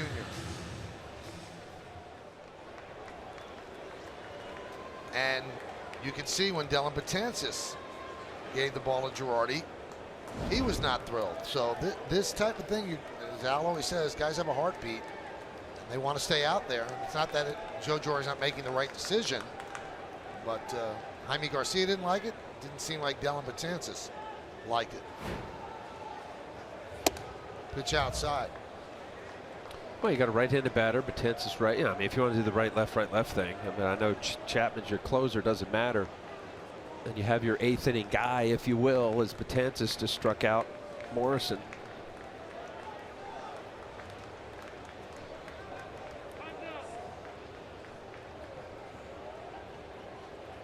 But all circling back. This is playoff brand baseball right through to the end of the season.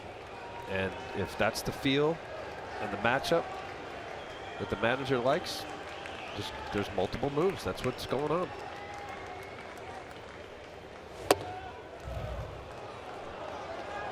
2-0.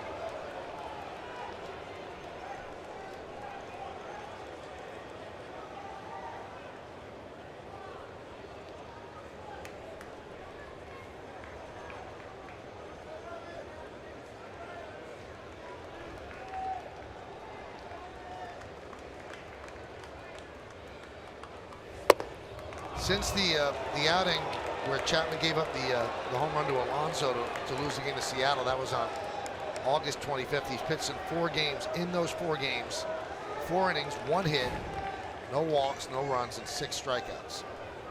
Echeverria is on deck. So a 3-0 count on Souza.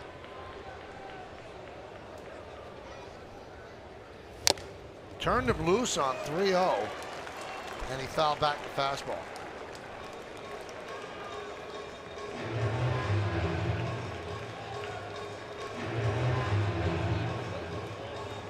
Well, wouldn't it get me over 100-mile-an-hour 3-0 fastball down the middle? You know what you're getting with Aroldis Chapman. Primarily, here it is, fastball, occasional slider.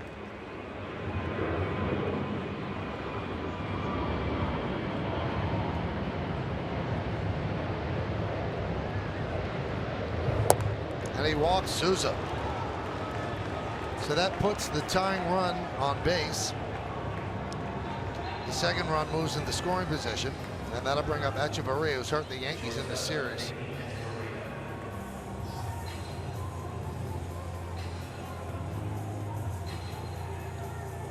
Yeah, Echeverria last night in a 1-1 game. Sonny Gray was so good. 1 out in the 8th, and he knew it right off the bat. First pitch. The difference in last night's 2-1 loss by the Yanks. Good game in the first game of this series. He was 3 for 4, a couple doubles.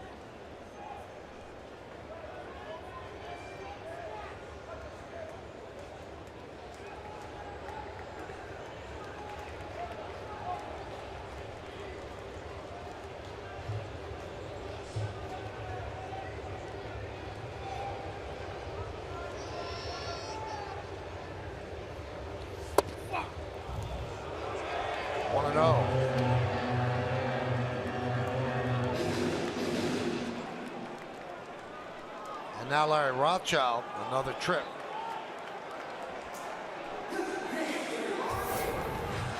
You heard the frustration from Aroldis Chapman. Get behind. 3-0 count to Souza. They had a green light and swung on a 3-0 pitch, and here 1-0 to Echeverria.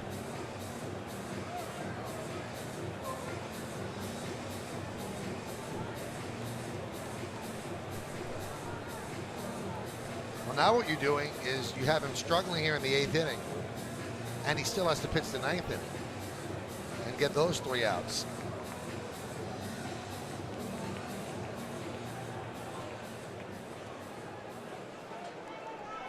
So they certainly don't want an extended 8th inning here, even if the Rays don't score a run. They want him to get it done so he doesn't have a higher pitch count going into the 9th inning as well.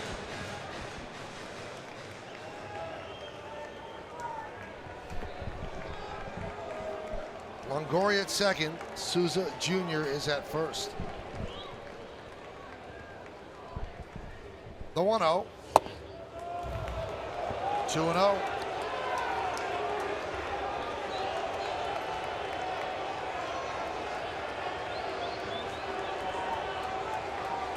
Well, there's no trickery here. Aroldis Chapman 2-0. He's got to get in this count right. Echeverria is going to get a fastball.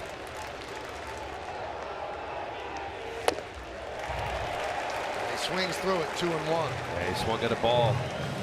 Did Chapman a favor.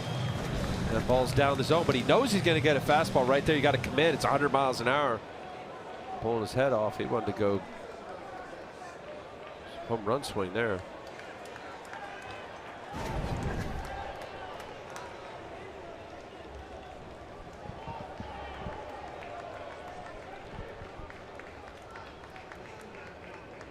Runners dancing off, and Chapman steps off.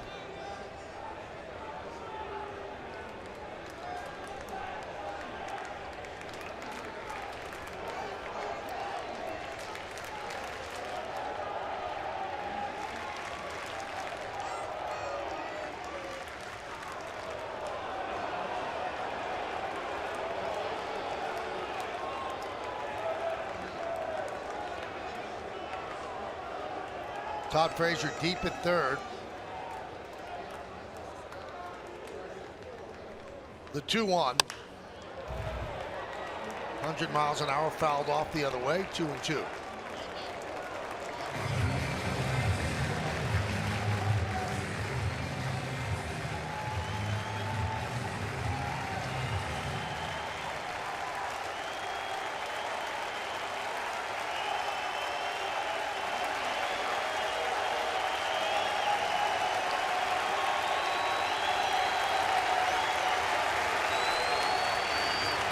Pitch. Sky the other way and out of play.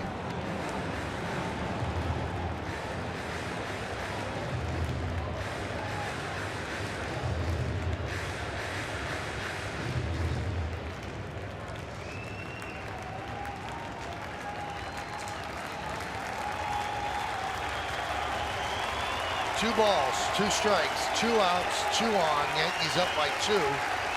Bottom of the 8th. Echeverria against Aroldis Chapman.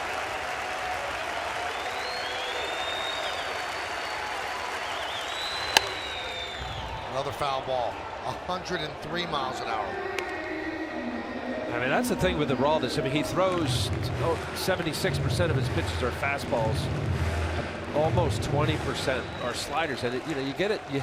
That's your out pitch. And there's no guessing here. He's going to throw you a fastball, but when you look at deep counts and deep at bats, like Echeverria is doing here, and even last night, does he pull the string and throw something else? 2-2, 2 outs. Pitch. That is up the middle, a base hit for Echeverria. Longoria rounds third. He will score. Moving to third is Souza. It's an RBI single for Echeverria. And now the Yankees have a 1-run lead. What a series for Echeverria. And an at-bat. He had a 9-pitch at-bat and an 8-pitch at-bat last night. And here, fighting, fouling off, and then gets a fastball in on his hands. That's 103 miles an hour. Minor past Didi Gregorius. Stayed with the fastball. With a 7-pitch at bat. Making this game interesting here in the 8th. You see from this angle here, ball ended up inside, wanted it away. Just muscled it past Didi.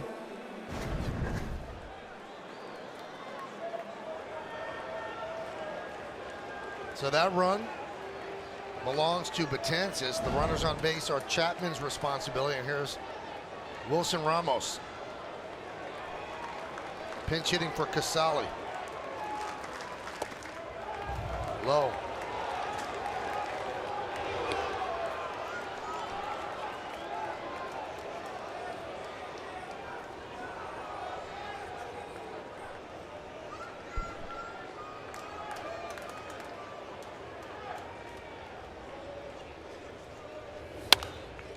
Fouled away, 1-1.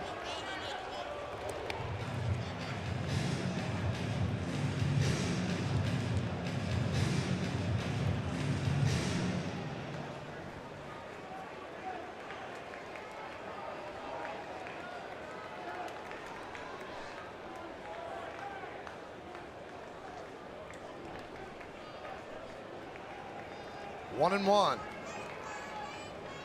This is the third catcher used by Cash. Sucre started. Casali and now Ramos. 1-1. Chases a pitch out of the zone. 1-2. Hard to come off the bench and face this sort of heat. Yeah, and to be able to just hold off a pitch like that, you can see out of his hand, starts what looks like about belt high and ends up almost over his head.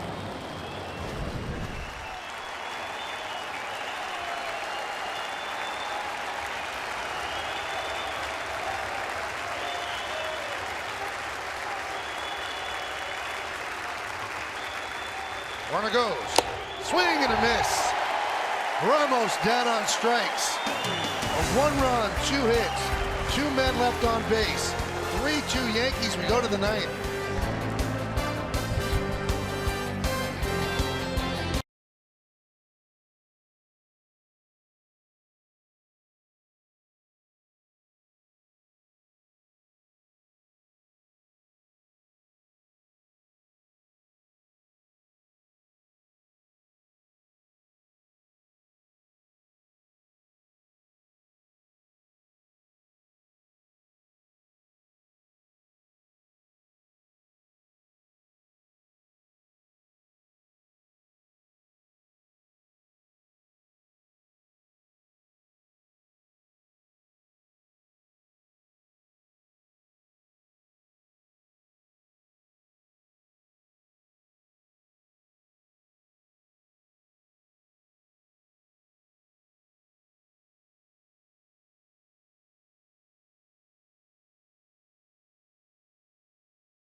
Yankees lead this one 3-2. New pitcher for the Rays is Brad Boxberger, and he will be the 6th pitcher used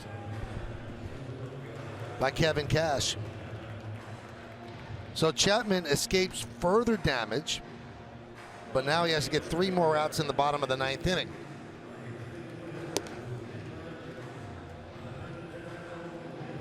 Puello takes over in left field. And Gardner will lead off against Boxberger. It'll be the beginning of the order for the Yankees. Gardner, Headley, and Sanchez.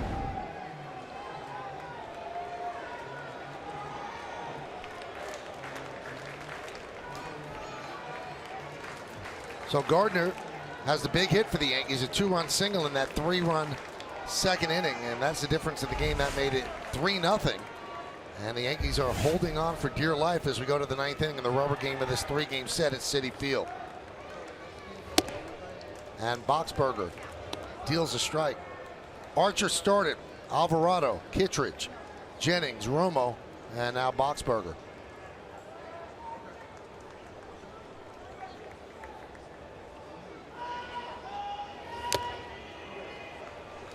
Oh, and 2.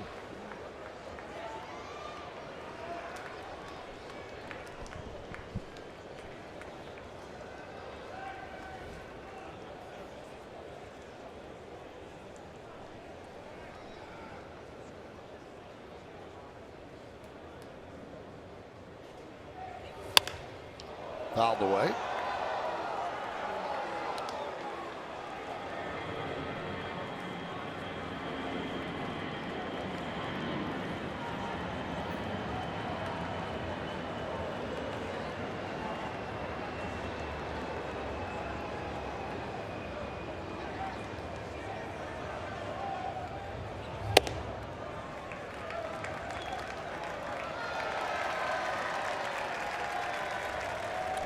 Series are eerily similar. You look at the Yankee offense in the first game, the 5-run outburst based on an error.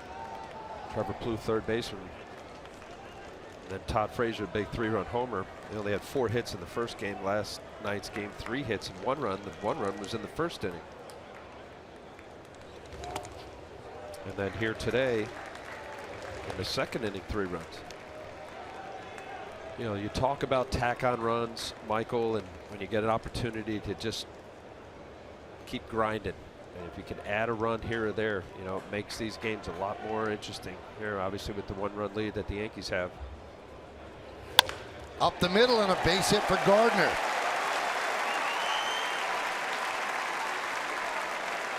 He's 2 for 5 today. I got a fastball up, kind of was supposed to be away, ended up being almost middle in. Gardner, good 2-strike approach. He fights it off nicely. Watch here, you got defense playing straight, right back through the box.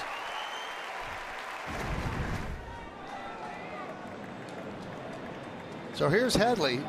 Chase is 0 for 4. His 10-game hitting streak is on the line. Count 1-0.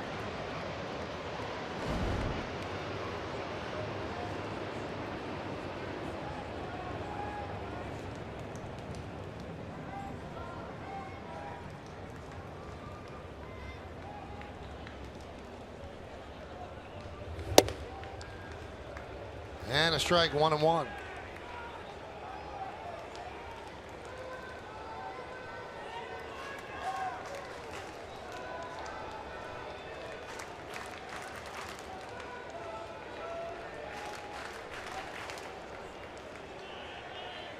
Runner goes, good jump.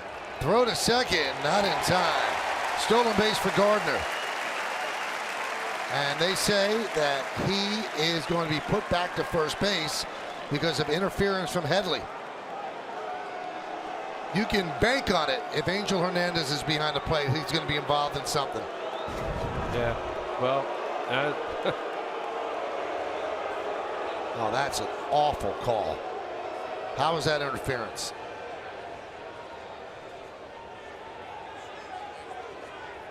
Well, what catchers are taught to do, even if he's not really blatantly over the plate, to make sure you have contact. The barrel The barrel of the bat hit his arm.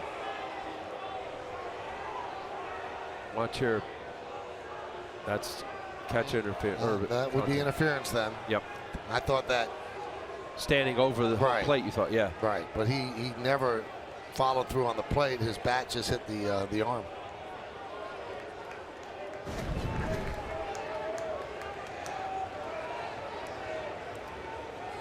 I mean, that's hard to stop, right? I mean, if that's your swing and the catcher's coming out of the chute. Now that was Casale behind the plate, so they had it wrong on the scoreboard. Grounded to first, a base hit for Headley, an 11-game hitting streak. Gardner will go to third, and the throw comes into second. Yankees have runners on the corners and nobody out. Well, even better. Good at bat there. Look, keeping that hitting streak alive. Kind of got him fired up a little bit. Like pushing the Yankees, pushing the defense, having Gardner go on the previous pitch. That's a fastball down the middle. Brad Boxberger leaving it out in the open. And with the runner at first base, Logan Morrison has to stay at the bag, opening the right side. Yankees have a little something going on here. Anyway, just to, if you're keeping score at home, Ramos pinch hit for Smith. It was not Casale. Casale will be leading off the bottom of the 9th inning against Chapman. It'll be Casale, Miller, and Kiermaier. So Casale still behind the plate. Another good crowd here, 13,159.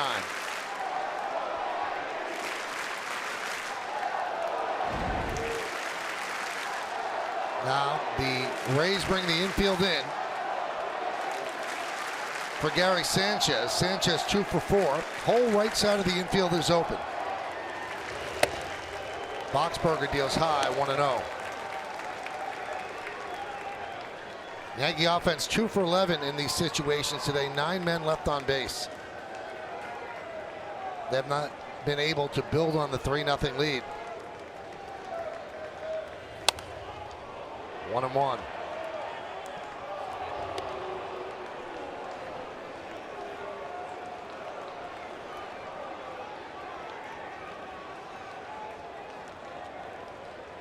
Well, playing Gary Sanchez to pull. They got the infield in, all 3 guys on the left side. Because of the pull, they're looking to keep Gardner at third base. 1-2. Kind of an awkward swing right there from Gary Sanchez.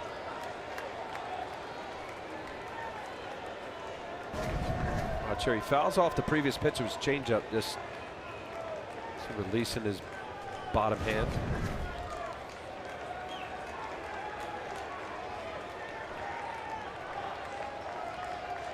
And the pitch. Over the head of Sanchez, 2-2. Now they hit pitchers and try to go upstairs to Gary Sanchez, but that, boy, right over his head. That was way high. You see Casale, the catcher, wanted the ball high.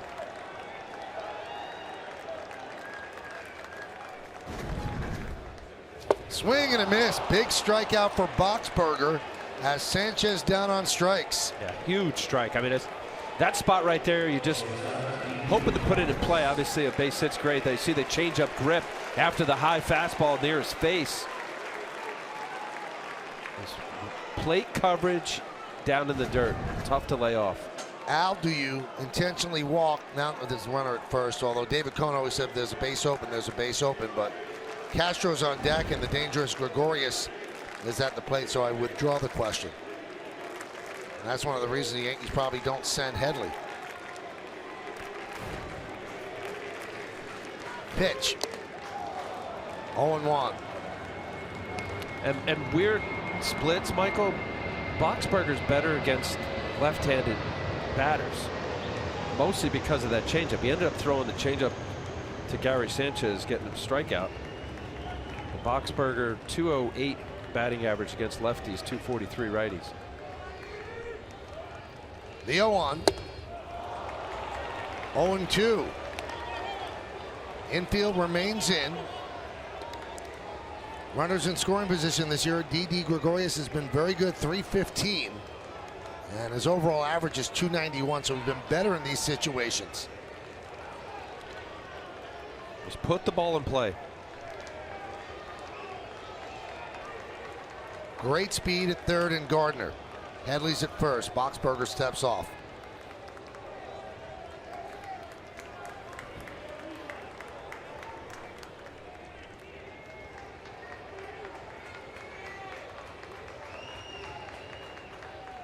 And the 0-2.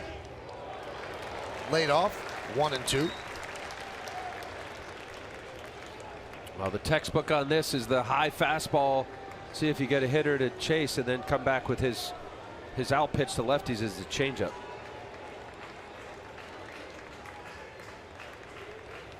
There it is. Nice block by Casali.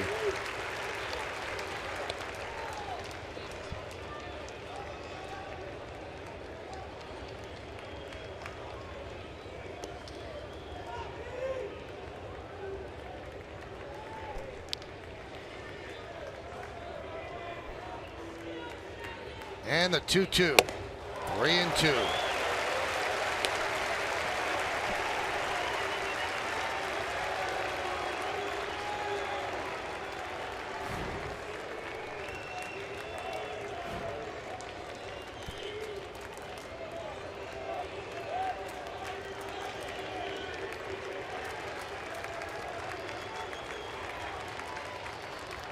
Runner goes. Line drive, and it's a foul ball. So Headley was going.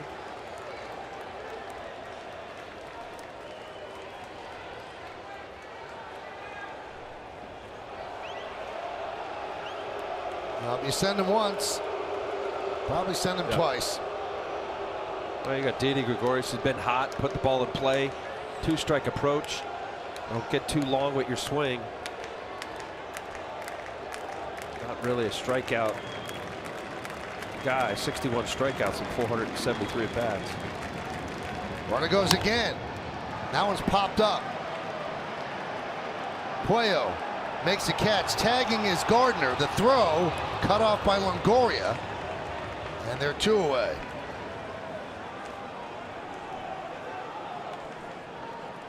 Again, the Yankees having trouble to get that big hit. First and third, nobody out. Now first and third, 2 outs, leaving it to Castro, who has 2 hits today. Castro came into the game 0 for his last 14, 2 for his last 27. But he singled in the second and singled in the 8th. We're in the 9th, 3-2 Yankees.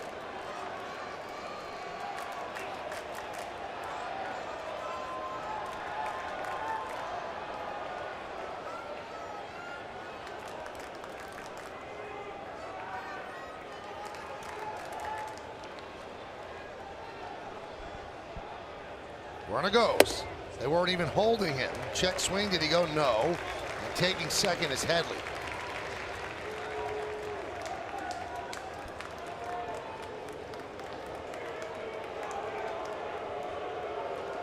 On deck is Ellsbury, who has been red hot.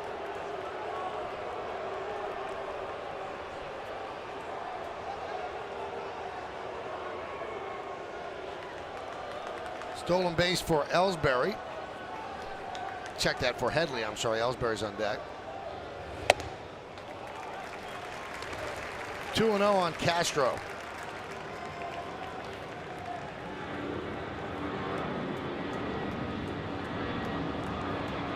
Castro hitting an even 300, 14 homers and 55 runs batted in.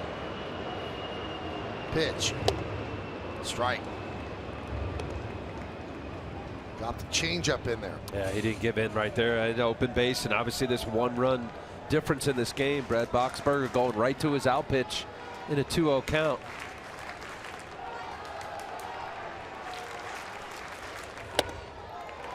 Three and 1.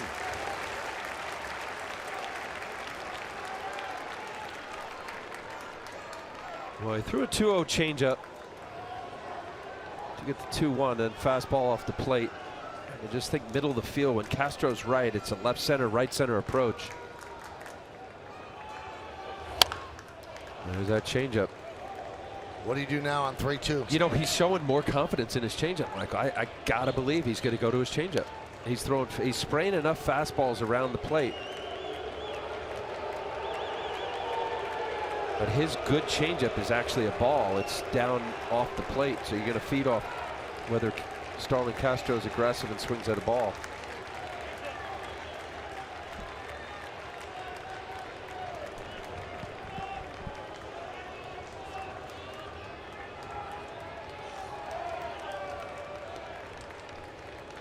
And the 3-2.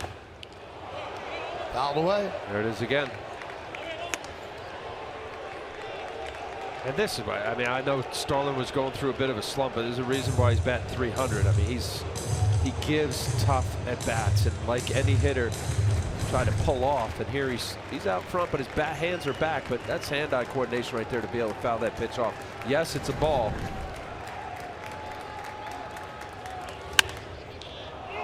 Fly ball, shallow, popped up actually, and making the catch is Miller, and the Yankees just don't get it done.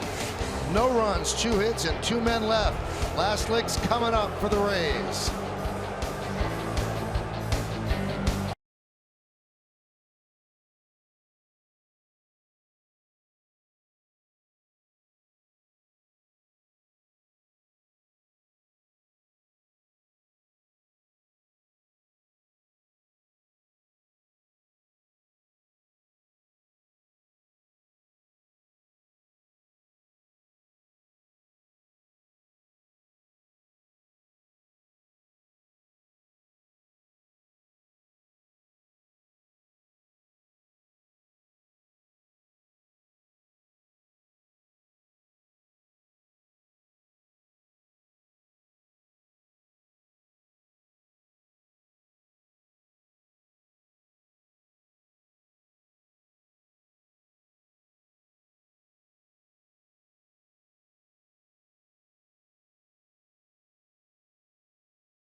Final out for the WB Mason postgame as Bob Lorenz and Jack Curry wrap up this road trip with highlights and analysis of all the action, plus a look ahead to the upcoming O's series at the stadium, which starts tomorrow night, a 4-game set, only on Yes.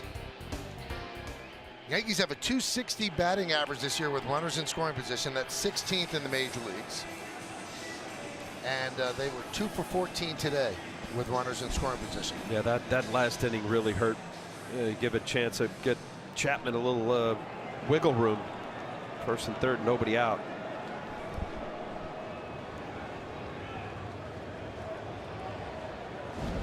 So Curt Casale been in 3 games this year. He's going to face Chapman to start the bottom of the 9th inning. Chapman got the final out of the 8th. Gave up a run. That was charged to Betances. Pitches upstairs, 1-0. Now the Yankees are asking Chapman to get a 4-out save today, and a big game for them, the rubber game of this 3-game set. There's a strike, 1-1.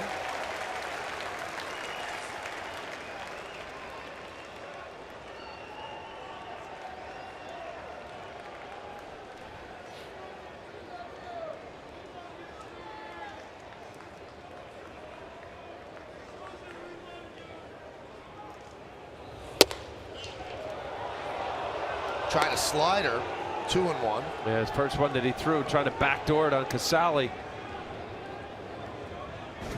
Just a little outside. Take a look. Yep.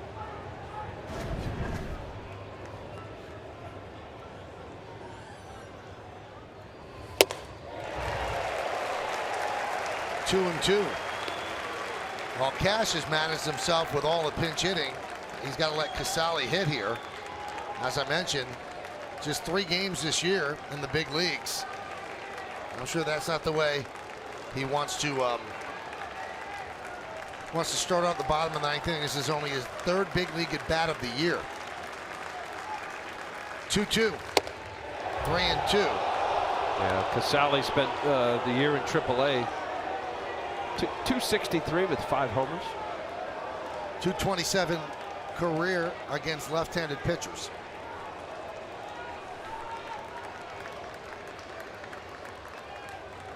And the 3-2.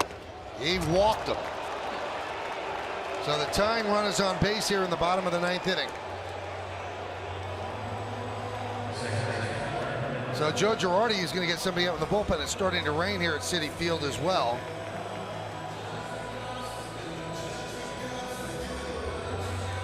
And let's see who they get up.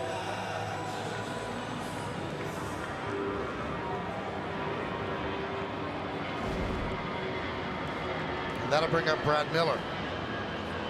And Shreve, who's been throwing a lot out there, will get up again. Yeah, he was up at least 2 or 3 times. Strike to Miller.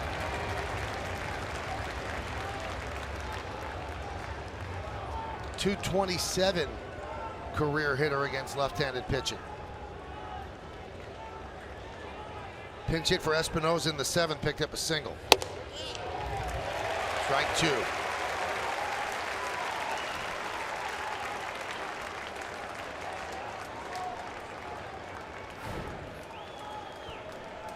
Kiermaier's on deck.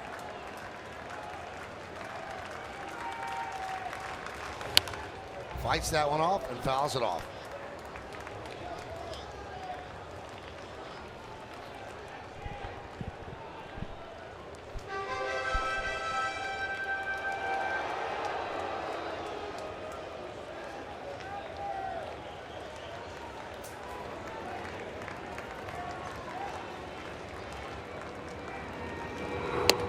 Strike 3. Miller down looking. 1 away. Wow, great pitch. There's the slider. That's his 2nd one. Watch this. I mean, he's throwing 100, 102, 103, and then no chance. I mean, there's not a batter that'll be facing Chapman that's going to be looking for anything other than a fastball. Just got to throw it over. Nasty. Lefty on lefty, no chance. If you're curious, the last time Chapman had a save of 4 or more outs, it was Game 5 of last year's World Series against Cleveland. Kiermaier swings and misses through the fastball. Well, this sets up beautifully for the Yankees. Lefty Miller, lefty Kiermaier, lefty Duda against Chapman.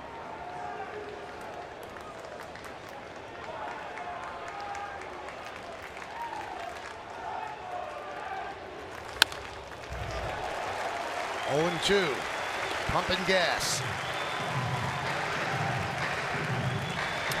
Yeah, after that walk, he just kind of turned it up a notch. Different tempo.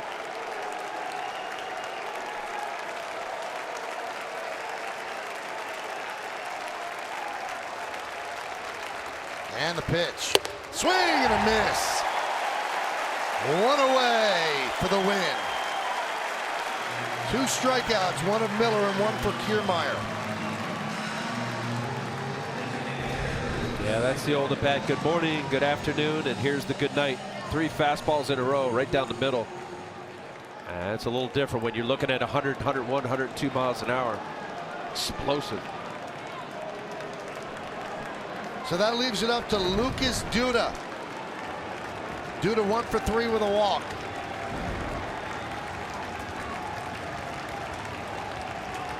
Casale is at first. Pitch outside to Duda as he goes off speed.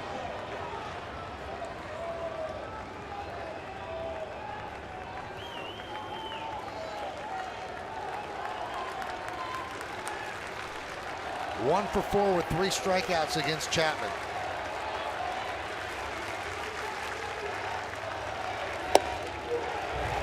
Crackling fastball on the outside corner. 1-1.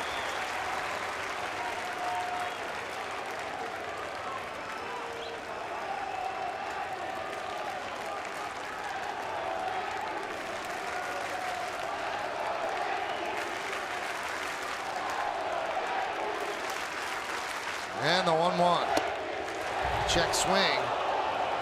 2-1. On deck is Longoria. You want to stay away from him. He's hurt the Yankees throughout his career. A light rain continues to fall here at Citi Field.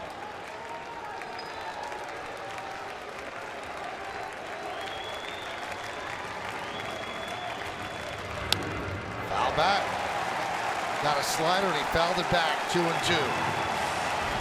Yeah, up a little bit, but again, after the 100-mile-an-hour plus, that's hittable. Good swing.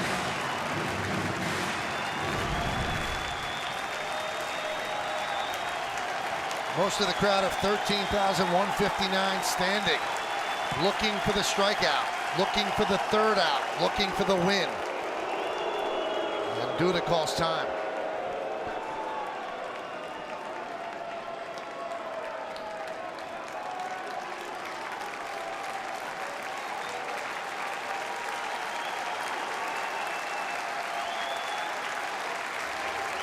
Two balls, two strikes, two outs. And the pitch. Swing and a miss, he got him. And the Yankees win 3-2. After the walk to Casali, Al, it looked as if Chapman got angry and just turned it loose. I saw the same thing, Michael. That the Casali walk, and then he just turned it up. I mean, look, 102, 103 miles an hour, but look at the motion right here. You don't see that often from Aroldis Chapman. This is after the slider foul ball by Duda and a perfectly located 100+ mile-an-hour fastball.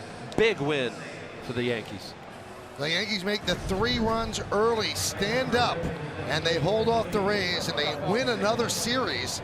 Their 4th series win in a row as they beat the Tampa Bay Rays 3-2, and now will head to Yankee Stadium to begin a 4-game set against the Orioles tomorrow night.